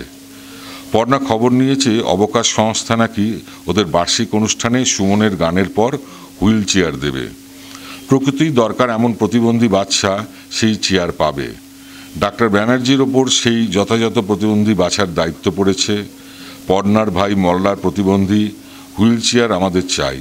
পাড়ার ছেলে বলে এলাকার ডাক্তাররা আমাদের দেখে ধস খায়। পর্ণা জানে, তাই আমায় সঙ্গে নিয়েছে। মল্লার নিডি প্রতিবন্ধী, হুইল চেয়ার পাওয়ার মতন সমস্ত কোয়ালিফিকেশনই ওর আছে। বয়স 8, হাঁটতে পারে না। পর্ণার মা রোগা, বাবা খিটখিটে। পর্ণা বলতে নেই কামদেবের সুদৃষ্টিতে। অতএব পর্ণাই বিকেলবেলা ওর ভাইয়ের ল্যাক প্যাতে শরীরটা কাঁধে ফেলে পার্কের দিকে যায়। আমি তখন ভুলেও পর্ণার পাশে থাকি না। একদিন হয়েছিল কি, পর্ণা মল্লারকে নিয়ে পার্কে যাচ্ছে, আমি পাশাপাশি যাচ্ছি। প্রচুর আটভাট বকছি আর লক্ষ্য করছি পথচারীরা আমার দিকে কীরকম হাফ ঘৃণা দৃষ্টিতে তাকাচ্ছে। কিছুক্ষণের মধ্যে খেয়াল হলো, আরে তাই তো, প্রেমিকা যাচ্ছে ভারী জিনিস বয়ে, আর আমি পাশে প্রজাপতির মতন উড়ে উড়ে চলেছি। দাও পর্ণা, মল্লারকে আমায় দাও। না, তুমি পারবে না, তোমার অভ্যেস নেই। পারবো, তুমি পারছো, আমি পারবো না। পর্ণাও দেবে না, আমিও নেবো। আমার শিবাল্ডি তখন জেগে উঠেছে। ছিনিয়ে নিলাম মল্লারকে, কাঁধে ফেলে বীর বিক্রমে কিছুটা চলার পরেই বুঝলাম আমার হয়ে এসেছে। অসম্ভব ভারী মল্লারের শরীর, আমার হাঁপ ধরে যাচ্ছিল, ঘাম দিচ্ছিল। কি করে পারে পর্ণা? পর্ণা হাসছিল, হেসে কুটোপুটি, বলছে, কি গো, হাঁপিয়ে গেলে? বিয়ের পর কিন্তু ভাই আমার সঙ্গেই থাকবে। মল্লারও হাসছিল। মল্লার সামান্য জড়বুদ্ধি সম্পন্ন, তবুও টের পেয়েছে মজাটা। দাও, বললাম না তুমি পারবে না। পর্ণা আমার কাঁধ থেকে ফেরত নিল মল্লারকে। ততক্ষণে পার্ক এসে গেছে। পার্ক জুড়ে প্রচুর হইচই। চারপাশে কমপ্লানের বাড়ন্ত বাচ্চারা খেলছে। কৃষ্ণচূড়া গাছও তাদের সঙ্গে খেলতে খেলতে প্রচুর ফুল ঝরিয়ে ফেলেছে মাটিতে। আমরা সাবধানে মল্লারকে মাটিতে নামালাম। বেশ অপমানিত লাগছিল নিজেকে। যেহেতু মল্লারকে বইতে পারিনি, তাই পর্ণাকে বলেছিলাম, আচ্ছা, আমি যদি তোমার ভাইয়ের জন্য প্রতি মাসে একটা করে কমপ্লান কিনে দিই, তোমার বাবা মা কি রাগ করবেন? পর্ণা বলেছিল, ও তো কমপ্লান খায়, তাই দেখছো না কীরকম বার হয়েছে, ভারী হয়েছে। আমরা ডাক্তার ব্যানার্জির চেম্বারে পৌঁছে গেছি। ঘর জুড়ে পেশেন্ট। নাম ডাকছে মালতীদি। চোকাচুকি হতে বলল, নাম লেখা আছে? বললাম না, অন্য ব্যাপারে এসেছি। মালতীদির মুখটা তেতো খাওয়ার মতো হয়ে গেল। বুঝলো নয় চাঁদা, না হয় কোনো চ্যারিটির ধান্দা নিয়ে এসেছি। পাড়ার ছেলে, আমাকে না ঢুকতে দিয়েও কোনো উপায় নেই, তাই মিষ্টি করে বলল, একটু বসতে হবে ভাই, পরে ডেকে নিচ্ছি। পেশেন্টদের নির্দিষ্ট বেঞ্চিতে বসতে গিয়ে দেখি সদয়দা বসে আছে। কি ব্যাপার সদয়দা, তুমি? তোর যে ধান্দায় আসা আমারও তাই। মানে? চমকে উঠলাম। সদয়দা ধান্দার শিরোমণি, ও কি এসেছে কারোর জন্য তদবির করতে? এখন অবধি বিষয়টা এন্ট্রি নিলাম না, কম্পিটিশন শুরু হয়ে গেল। পর্ণা সব বুঝে বেঞ্চিতে ধপাস করে বসে পড়ল। আমি তাড়াতাড়ি সদয়দাকে বললাম, একটু বাইরে এসো, কথা আছে। সদয়দা উঠল। পর্ণার দিকে তাকিয়ে একবার চোখের ইশারায় অভয় দেবো ভাবলাম, কিন্তু ও দেখি শূন্যের দিকে চেয়ে রয়েছে। মামা, তুমি কার জন্য এসেছো? তোমার তো দুটো ছেলেই সুস্থ স্বাভাবিক, সিনেমা হলে টিকিট ব্ল্যাক করে। তুই তো জানিস সাগর, আমি ধান্দা ছাড়া একটা নিঃশ্বাসও ফেলি, ফালতু ছাড়ি না। কৃষ্ণ হলের গায়ে আইসক্রিম বেচে বিশু, ওর ব্যাটার জন্য এসেছি। বিশুটা তো একটু মেদামারা।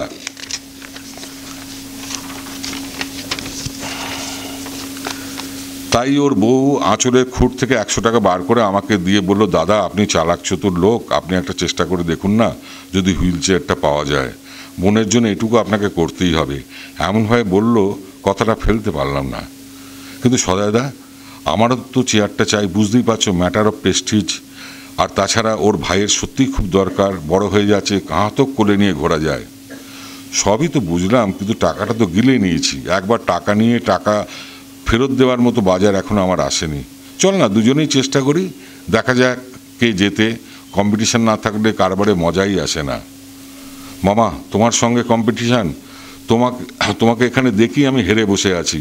ভগবান তোমায় এরকম একটা বিষ খোপড়ার মতো মুখ দিয়েছে, এই মুখ দেখলে যে কেউ ধস খাবে। ডাক্তার ব্যানার্জি তো কোন ছাড়, তারপর আছে বাতেরা, সেখানেও আমি শিশু। তোমার 30-32 বছর অভিজ্ঞতা, পাম দিচ্ছিস দে, তবে আমি সরে দাঁড়াচ্ছি না। বাংলা কথা শোন, ওরা 100 দিয়েছে, তুই যদি 150 দিস আমি ময়দান ছেড়ে চলে যাব। আর যদি 200 দিস তোকে কিচ্ছু করতে হবে না, বাকি ব্যবস্থা আমি করে দেবো। হুইল চেয়ারটা তোর লাভারের বাড়ি ডেলিভারি দিয়ে আসবো। সদয়দার কাছ থেকে এর কম আশা করা যায় না। চুপ হয়ে গেছি, ভাবার ভান করছি, যদিও ভাবার কিছু নেই। মাসের আজ 24 তারিখ, টিউশনিগুলোর টাকা পেতে ঢের দেরি। তাছাড়া রোজগার 500, বাড়িতে 300 দিতে হয়, বাকি 200 বিড়ি সিগারেট। পর্ণার সঙ্গে সিনেমা কুলোয় না। সদয় ঘোষ, আপনি একবার ভেতরে যান। মালতীদি দরজার বাইরে এসে ডাক দিল। সদয়দা ভেতরে যাবার উদ্যোগ নিতে গেলে আমি আর একবার ভিজে গলায় বললাম, সদয়দা দেখ, এটা সমাজসেবার কাজ, নইলে এ রেটে কেউ কাজ করে? সদয়দা ভেতরে চলে গেল। আমি গুটি গুটি পায়ে ডিসপেন্সারি ঘরে এসে পর্ণার পাশে বসলাম। পর্ণা জিজ্ঞেস করলো, ম্যানেজ করতে পারলে? বললাম মোটামুটি। ডিসপেন্সারি ঘরটা জুড়ে ওষুধ গন্ধ, একটা বাবা কেলে ঢাউস ফ্যান চলছে একঘেয়ে। এত রোজগার করে ডাক্তার, তবু ফ্যানটা পাল্টাবে না। বাইরে সকাল 9টাতেই ঠাঠা করছে রোদ। ঘরে মুমূর্ষু মানুষজন, সবাই তো রুগী নয়, কেউ কেউ রুগীর বাড়ির লোক, অথচ সবাই রুগীর মতো বসে আছে। কেউ কারোর সঙ্গে একটা কথাও বলছে না। দেয়ালের ক্যালেন্ডারটা ফ্যানের হাওয়ায় ডানা তুলে আগামী মাসগুলো পেশেন্ট পার্টিদের দেখাচ্ছে, হাতছানি দিচ্ছে বাঁচার, তবু কেউ দেখছে না। যেন সামনের এই বন্ধ দরজার ওপারে যে বিধাতা বসে আছেন, সে পারমিশন না দিলে কেউ আগামী মাসগুলো কাটাতে পারবে না। এসব ভাবতে ভাবতে আমার সামনের দরজাটা খুলে গেল। সদয়দা বেরিয়ে আসছে, আমার দিকে তাকালো। মুখে হাসি নেই, রাগ নেই, ব্যর্থতা নেই, মুখটা পড়তেই পারলাম না। একই বলে প্রফেশনাল ধান্দাবাজ, বুঝতেই দিল না কাজ কতটা মেরে রেখেছে। ইতিমধ্যে মালতীদি আমাকে বলল, যাও তোমার ব্যাপারটা সেরে এসো। আমি উঠলাম, আমার সঙ্গে পর্ণাও উঠে পড়েছে। বললাম, তুমি বসো, আমি একা যাচ্ছি। ঘরে ঢুকে দরজাটা ভেজিয়ে দিতে গিয়ে দেখি দরজাটা আপনিই বন্ধ হয়ে গেল। এই স্প্রিংটা নতুন লাগিয়েছে হয়তো ডাক্তারবাবু। বলো ইয়াং জেনারেশন, তোমার কি বক্তব্য? এক মুখ হাসি নিয়ে জলদ গম্ভীর গলায় জানতে চাইলো ডাক্তারবাবু। আমি কিন্তু কোনো রোগের ব্যাপারে আসিনি। সে তোমার ঘরে ঢোকা দেখেই বুঝেছি। এটুকু অভিজ্ঞতা না থাকলে কি পাড়ায় বসে প্র্যাকটিস জমানো যায়? আপনি তো অবকাশ সংস্থার সঙ্গে যুক্ত, হুইল চেয়ার কে পাবে সে তো আপনিই ঠিক করবেন শুনলাম। হ্যাঁ, কেন, তোমার কোনো ক্যান্ডিডেট আছে নাকি? হ্যাঁ স্যার বলে ফেলেই মনে হলো বাড়াবাড়ি হয়ে গেল। স্লিপ অফ আবেগ। খুব নিডি ফ্যামিলি, আপনি চেনেন, 2-1 চিকিৎসাও করেছেন ছেলেটাকে। ওই যে শিব মন্দির ক্লাবের পাশে প্রতিমা প্রেস, তার মালিকের ছেলে। প্রেস তো উঠে যাওয়ার মুখে, ওদের বাড়ির অবস্থা খুবই খারাপ। তারপর গোদের ওপর বিষ ফোড়া প্রতিবন্ধী ছেলে। হ্যাঁ, মনে পড়েছে, ছেলেটার স্প্যাস্টিসিটি আছে, মেন্টালিও একটু ডিজেবল, লস্ট কেস, আর ইমপ্রুভ করবে বলে মনে হয় না। ঠিক ধরেছেন ডাক্তারবাবু, কাইন্ডলি যদি একটু ওর নামে রেফার করে দেন চেয়ারটা। ওর একটা দিদি আছে না, তোমার সঙ্গে পড়ে বোধ হয়? আমার সঙ্গে পড়ে না, ওই একটু প্রেম। আরে ইয়াংমান, এতে এত লজ্জা পাওয়ার কি আছে? ঠিক আছে, আমি দেখছি যাতে তোমার হবু শালা চেয়ারটা পায়। ডাক্তারবাবু নিজের রসিকতা নিজেই হাসছেন, আমিও হাসছি। তার মানে মেরে এনেছি, চেয়ারটা হয়েই গেল। টেবিলের ওপর ধবধবে প্যাডের পাতা যেন হাসছে, সোনালি ডট পেন যেন হাসছে, দরজায় লাগানো বেবি ফুডের পোস্টারে একটা নাদুস নুদুস বাচ্চা হাসছে, বাইরের 10টা রোদ হাসছে। অতএব সদায়দা আউট, ওদের জামানা শেষ, আমরাই হলাম গিয়ে প্রতিশ্রুতিমান ধান্দাবাজ। হাসি থামিয়ে ডাক্তারবাবু বললেন, আমার ব্যাপারটা একটু সামলিও। একবারই বুঝতে পারলাম উনি কোন ব্যাপারটার কথা বলছেন।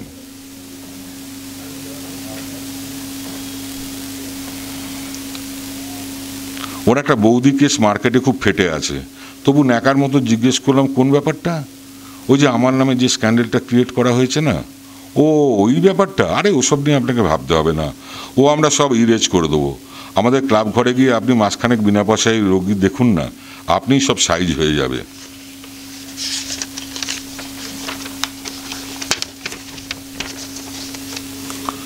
মন্দ বলনি, ঠিক আছে, তুমি সব ব্যবস্থা করো, আমি রাজি। তাহলে আসি, চেয়ারটা তাহলে পাচ্ছি। I will try my best. এর মধ্যে যদি পার্টি ফাটি ঢুকে যায় তাহলে অন্য কথা। তবে আমি স্প্যাস্টিক সোসাইটির সঙ্গে যোগাযোগ করে তোমার ক্যান্ডিডেটের জন্য একটা হুইল চেয়ারের বন্দোবস্ত করে দেবই। তুমি কি জানো তোমার জন্য কেন এত সব করবো বলছি? জানো না? তোমার বড়দা আর আমি ক্লাসমেট ছিলাম, একই রাজনীতিতে বিশ্বাস করতাম, সেই পরিচয় সূত্রেই তুমি এত প্রেফারেন্স পেলে। ও তাই নাকি? অবাক হওয়ার অ্যাক্টিং করে একটা দেঁতো হাসি হেসে বেরিয়ে এলাম চেম্বার থেকে। ডাক্তার পুরো সাইজ হয়ে গেছে, বৌদি কেসটাতে ভালোই ফেঁসেছে বোধ হয়। বৌদির ছেলে নরেন্দ্রপুর রামকৃষ্ণ মিশনে পড়ে, কদিন আগে ছুটিতে এসে নিজের কানে মায়ের স্ক্যান্ডেল শুনতে পায়, তারপর পাড়ার ছোট ব্যাচেদের মালফাল খাইয়ে বৌদির ছেলে দল বেঁধে ডাক্তারকে চমকে দিয়ে আসে। সেই ঘটনাতেই ডাক্তারের বেলুন কিছুটা চুপসে গেছে। সে যাই হোক না কেন, আমার চেয়ারটা চাই। পাড়ার ছোটদের কদিন একটু চুপচাপ থাকতে বলবো, চেয়ারটা পেয়ে গেলেই আমিও একদিন ছোটদের সঙ্গে এসে ডাক্তারবাবুকে চমকে যাব। শালা বলে কিনা দাদার বন্ধু ছিল, ইদানিং অনেকেই বলে কথাটা, এখন আর আশ্চর্য হই না। অথচ বড় হয়ে শুনেছি তাদের যখন স্ট্যাবড হয় তখন 1 মাইলের মধ্যে আততায়ীরা ছাড়া আর কেউ ছিল না। গত কবছর ধরে 4th আগস্ট দাদা শহীদ বেদিতে মালা দিয়ে শহীদ দিবস পালন করা হয়। সেদিন বেশ লাগে, নিজেকে কীরকম বিপ্লবীর ভাই মনে হয়। ডাক্তারখানা থেকে বেরিয়ে এখন আমরা রাস্তায়, পড়না টেনশনলেস, বেশ হাসি খুশি। আমরা নিজেদের অজান্তেই দাদা শহীদ বেদির রাস্তা ধরেছি। আজ সেকেন্ড বাসন মাজাটা বাকি, সেকেন্ড বাসন মাজাটা হলো না। পড়নারও বোধ হয় একটা বাসন মাজা ড্রপ গেল। এবার আমি ক্লাব ঘরে যাব। পড়না কি বাড়ি ফিরে যাবে নাকি অন্য কোনো টিউশনিতে যাবে? পড়না কটা টিউশনি করে জানতে চাইতে আমার কীরকম একটা অস্বস্তি হয়। তবে সন্ধ্যে 7টা থেকে 8টা ও আর টিউশনি করে না, আমিও করি না। ওই সময় আমরা গঙ্গার ধারে সাধুর ঘাটে বসি, প্রেম করি। আমাদের প্রেমের বাক্যালাপ ঘাটের সিঁড়িদেরও মুখস্থ হয়ে গেছে। আজ আমাদের দুজনেরই মন ভালো। পড়নাকে আর ভাইয়ের ভারী শরীরটা বয়ে বেড়াতে হবে না। আজ সাধুর ঘাটে আমাদের মধ্যে স্বতঃস্ফূর্ত চুম্বন দৃশ্য ঘটতেই পারে। তবে সেই চুম্বন আমরা পরস্পর বিনিময় না করে উড়িয়ে দেব সেই সব প্রতিবন্ধী শিশু কিশোরদের উদ্দেশ্যে যারা এখনো কোনো হুইল চেয়ার পায়নি। ওই যে দেখা যাচ্ছে দাদা শহীদ বেদিটা, পিছনেই নর্দমার গা বেয়ে উঠেছে হাই রাইজ ফ্ল্যাট বাড়ি। আশঙ্কা হয় ওই হাই রাইজ থেকে এটা ওটা আবর্জনা ভুল করে যেন দাদার বেদিতে না ফেলে। দাদার বেদির ওপর একটা ছাউনি দিতে হবে। ছাউনি দিতে কত খরচা। ক্লাবকে দিয়ে একটা জীবনমুখী ফাংশন করালে মনে হয় পয়সাটা উঠে আসবে।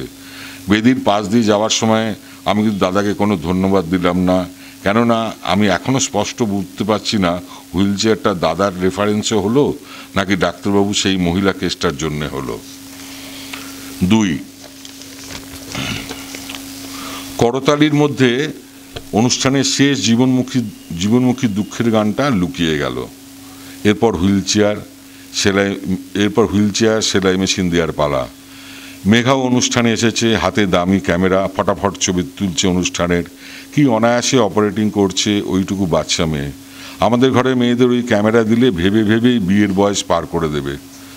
অনুষ্ঠানের শুরুতে আমি পর্ণা একবার মেঘার মুখোমুখি হয়ে পড়েছিলাম। ও আমাদের দিকে ক্যামেরা তাক করেছিল। তখন পর্ণার কাঁধে মল্লার। এ ছবি আমি তুলতে দিইনি, বলেছি পরে হবেক্ষণ। মেঘা বলছে, আমার কিন্তু আপনাদের পেয়ার ছবিই চাই, জার্মানিতে গিয়ে নিজের কাছে রাখবো। মেঘারা জার্মানিতে চলে যাচ্ছে। মেঘার বাবার আরও উন্নতি হয়েছে, ওর বাবা জার্মানির একটা কোম্পানিতে জয়েন করছে। আমার একমাত্র দামি টিউশনিটাও বিদেশে চলে যাচ্ছে। তা যাক, ওখানে গেলে মেঘা সম্ভবত একটু তাড়াতাড়ি তৃতীয় বিশ্বযুদ্ধ দেখতে পাবে। যুদ্ধ প্রথম ধনী দেশগুলোই শুরু করে। মাইক ডাকছে মল্লারকে। পর্ণা মল্লারকে কাঁধে ফেলে এগিয়ে যাচ্ছে স্টেজের দিকে। আমি উঠে পড়েছিলাম, যাওয়া ঠিক নয় ভেবে বসে রইলাম। পর্ণা স্টেজে পৌঁছে গেছে। উদ্যোক্তারা আত্মতুষ্টির হাসি হাসছে। ডাক্তার ব্যানার্জিও আছেন স্টেজে, ভালো করে মাপছেন পর্ণাকে। পর্ণা এক হাতে মল্লারকে আঁকড়ে না রেখে শুধুমাত্র কাঁধে ফেলে রেখেছে। অনায়াস দক্ষতায় দুহাত জড়ো করে দর্শকদের উদ্দেশ্যে, কর্মকর্তাদের উদ্দেশ্যে নমস্কার জানাচ্ছে। মল্লারও পর্ণার গলা জড়িয়ে পড়ে আছে, যেন অজগর সাপ। পর্ণাকে মনে হচ্ছে কোনো সার্কাসে খেলা দেখাচ্ছে। হাততালি। এই কি সেই পর্ণা, আমার প্রেমিকা? স্পোকেন ইংলিশে মোটামুটি, কম্পিউটারে ও লেভেল, বিএ পাস, ভীষণ জুঁই ফুলের সেন্ট ভালোবাসে। ওরা মল্লারকে হুইল চেয়ারে বসিয়েছে। মল্লারের মুখে কুণ্ঠার গ্রহণ সরে যাচ্ছে। মল্লারকে আর জড়বুদ্ধি সম্পন্ন মনে হচ্ছে না। দিদির দিকে তাকিয়ে হাসছে, দিদির সিঁথির দিকে তাকিয়ে হাসছে। এবার দিদির সিঁথি রাঙা হতেই পারে, কিন্তু গাড়ি এগোচ্ছে না। পর্ণা ঠেলছে চেয়ারটাকে, এগোচ্ছে না। উদ্যোক্তারা সাহায্য করছে, সামান্য এগিয়ে থেমে যাচ্ছে, চাকা ফ্রি নয়। আমি স্টেজের দিকে দৌড়লাম, উঠে পড়লাম স্টেজে। সরো, আমি দেখছি।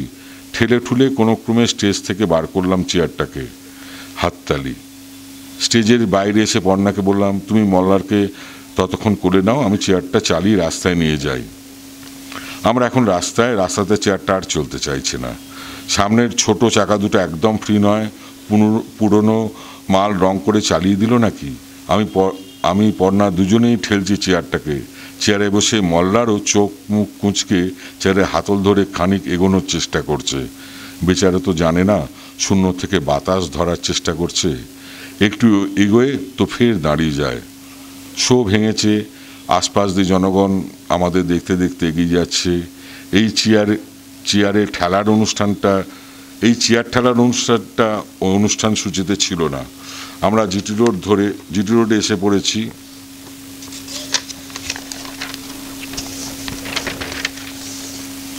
গায়ের ওপর দিয়ে তীব্র হর্ন বাজিয়ে ট্যাক্সি, বাস, ম্যাটাডোর সব বেরিয়ে যাচ্ছে। আমি পর্ণা পরস্পর কোনো কথা বলছি না, যেন মেলা থেকে ঠকে কেনা কোনো দম্পতি। কিছুক্ষণ আগে আমাদের হাসি মেলার ঘূর্ণিতে লটকে গেছে। সামনে একটা বিরাট গচ্চা। সাইড হয়ে বেরিয়ে যেতে গিয়ে দেখি পেছন থেকে একটা অ্যাম্বুলেন্স সজোরে আসছে। সামলাতে না পেরে সব শুদ্ধ পড়লাম গচ্চায়। চেয়ার থেকে ছিটকে গেল মল্লার। পর্ণা আত্মস্বরে চিৎকার করে উঠল। আমি দৌড়ে মল্লারকে তুলতে গিয়ে দেখি উল্টো দিক থেকে একটা প্রাইভেট আমার দিকে ধেয়ে আসছে। আমি ঝট করে সরে গেলাম। পর্ণা রাস্তার মাঝে দাঁড়িয়ে, মল্লার ফিট 5 দূরে পড়ে আছে। আমি পর্ণাকেও মল্লার কাছে পৌঁছতে পারছি না। পরের পর গাড়ি, ধোঁয়া, ধুলো আমাদের পাশ দিয়ে উড়ে যাচ্ছে। একসময় পথচারীর চিৎকার চেঁচামেচিতে সমস্ত গাড়ি থেমে গেল। মল্লারও হামাগুড়ি দিয়ে আসছে আমাদের দিকে। কনুই দিয়ে রক্ত ঝরছে। কপালের একপাশে ছেঁচড়ে গেছে রাস্তার কোয়ায়। মল্লারের চোখে আহত সৈনিকের চাউনি। আমি এক ছুটে গিয়ে কাঁধে তুলে নিলাম মল্লারকে। কিছুক্ষণ ওকে নিয়ে হাঁটার পর মনে হলো মল্লারকে তেমন ভারী মনে হচ্ছে না তো। পাশে এসে পর্ণা হাঁটছে। পেছন থেকে কারা যেন বলছে, দাদা চেয়ারটা পড়ে গেল, ও দাদা চেয়ারটা। 3 বলুন তো এটা কোন যুদ্ধের ছবি? মেঘা আমার সামনে একটা এনলার্জ কালার ফটো ধরেছে। আমি দেখে অবাক। ছবিতে আমি মল্লারকে কাঁধে নিয়ে হেঁটে যাচ্ছি, পাশে পর্ণা। আশপাশে সাঁ সাঁ করে গাড়ি চলে যাচ্ছে, ধুলো, ধোঁয়া। ওই তো দূরে দেখা যাচ্ছে গচ্ছায় মুখ থুবড়ে পড়ে হুইল চেয়ার। কখন তুললো ছবিটা বলতে পারলেন না তো? আমি বলছি, তৃতীয় বিশ্বযুদ্ধ। আমি বলে উঠলাম, তুমি কি করে জানলে মেঘা? জানেন স্যার, আমি না জার্মানিতে যাচ্ছি না। কেন? আমার না এখান ছেড়ে কিছুতেই যেতে ইচ্ছে করছে না। আমি মনে মনে বলি, হ্যাঁ মেঘা, তুমি এই মাটি ছেড়ে যেও না। এখানে তুমি অনেক তৃতীয় বিশ্বযুদ্ধ পাবে, ছোট ছোট অনেক যুদ্ধ চলছে। আমি তোমাকে সমস্ত যুদ্ধের কাছে নিয়ে যাব, যত খুশি ছবি তুলো, ফিল্ম কিনে তুমি নিঃস্ব হয়ে যাবে, তবু যুদ্ধ শেষ হবে না। নমস্কার। ধন্যবাদ জানাই শ্রী সুকান্ত গঙ্গোপাধ্যায়কে। অসাধারণ একটা গল্প শুনলাম। এবার এই গল্পটা আলোচনা করার জন্য শ্রী বিশ্বজিৎ পান্ডাকে আমি মঞ্চে রেখে নিচ্ছি।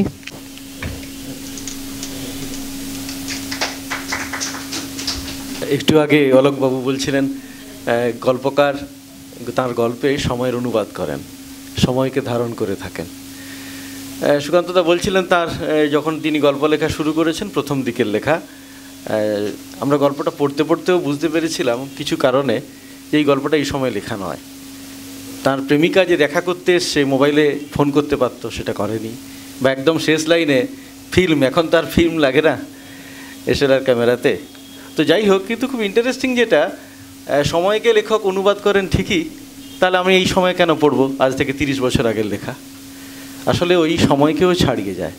আর কোনো কোনো গল্প, কোনো কোনো লেখা পরবর্তী সময়েও প্রাসঙ্গিক হয়ে ওঠে, অল টাইম কন্টেম্পোরারি হয়ে ওঠে। এই গল্পটা শুনতে শুনতে তাই মনে হয়েছিল। গত 30 বছরে অনেক কিছুই বদল ঘটেছে। বাংলার রাজনৈতিক পালাবদল ঘটেছে, প্রযুক্তির বদল ঘটেছে। এখন আর প্রেমিকাকে আসার জন্য কি বলে টিউটরের কাছে আসতে হলে তার খুঁজে খুঁজে কোথায় পড়াতে যাচ্ছেন সেখানে যেতে হবে না, মোবাইল এসে গেছে। এখন আর ফিল্ম কিনতে হয় না। কিন্তু প্রযুক্তির পরিবর্তন ছাড়া আর কিছু কি পরিবর্তন হয়েছে?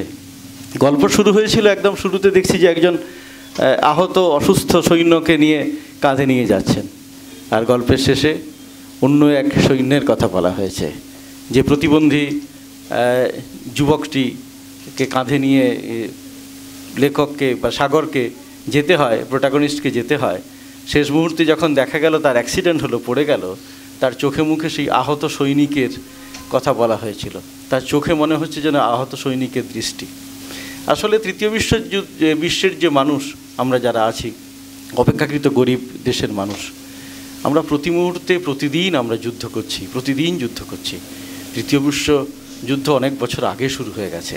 জার্মানির মতো বড় বড় দেশ দ্বিতীয় বিশ্বযুদ্ধ শুরু করেছিল। জার্মানি বা বড় বড় এখানে জায়গা আছে যে ধনী দেশগুলো যুদ্ধ শুরু করে, ঠিকই যুদ্ধ শুরু করে, কিন্তু আমাদের আলাদা করে যুদ্ধ শুরু করতে হয় না। প্রতিদিন প্রতি মুহূর্তে যুদ্ধ করতে হয়। না হলে প্রেম করতে যাওয়ার সময় প্রতিবন্ধী ভাইকে বা প্রেমিকার ভাইকে কাঁধে নিয়ে যেতে হয়, পার্কে যেতে হয়। এই যে লড়াই, বা একটা জায়গায় দেখা যাচ্ছে যে ধান্দাবাজদের মধ্যে কম্পিটিশন শুরু হয়ে গেছে। সদয়দাদের সময় শেষ হয়ে যাচ্ছে, সময়ের একটা পরিবর্তন। একটা জায়গায় আছে যে পর্ণার বাবা, একটা প্রেস ছিল, প্রেসটা চলছে না, অর্থাৎ আস্তে আস্তে লেটার বেসের যুগ শেষ হয়ে আসছে। এটাও একটা সময়কে ধারণ করে আছে। এবং এই যে সদয়দাদের যুগ শেষ, আস্তে আস্তে ক্লাবের যারা মাস্তান রাজের পরিবর্তন, এবং আজকের দিনে জানিয়ে যদি দেখি সেই ক্লাব কালচারও যেন আস্তে আস্তে আস্তে আস্তে শেষ হয়ে যাচ্ছে। কিন্তু মাস্তানরা তো থেকে গেছে, মাস্তান রাজ তো অন্য মহিমায়, অন্য চেহারায় এসে গেছে। সুকান্তদার গল্পে সবসময় দেখা যায় তার গদ্যের মধ্যে একটা চিত্রময়তা থাকে, একটা চলচ্চিত্রময়তা থাকে। কিন্তু এই গল্পে প্রতি মুহূর্তে মনে হচ্ছে যেন রক্ত লেগে আছে প্রত্যেকটা শব্দের মধ্যে, শব্দগুলো যেন জ্বলছে, যেন আগুন ঝরছে। আসলে যুদ্ধের মধ্যে তো এটা দরকার হয়। তাই এই ছবিগুলোর মধ্যে, গদ্যের মধ্যে এই গল্পে অন্য একটা মাত্রা সংযোজন করেছে এই ছবিগুলো। অজস্র ছোট ছোট জায়গা আছে, অজস্র, মানে কোনটা ছেড়ে কোনটার কথা বলবো। চুম্বনগুলোকে উড়িয়ে দিতে চাইছেন সেই সব প্রতিবন্ধীদের উদ্দেশ্যে যারা এখনও হুইল চেয়ার পায়নি, বা তাদের প্রেমের সাক্ষী, তারা প্রেম করবার সময় কি কথা বলেন তার সাক্ষী হয়ে যাচ্ছে ওই যে নদীর ঘাট।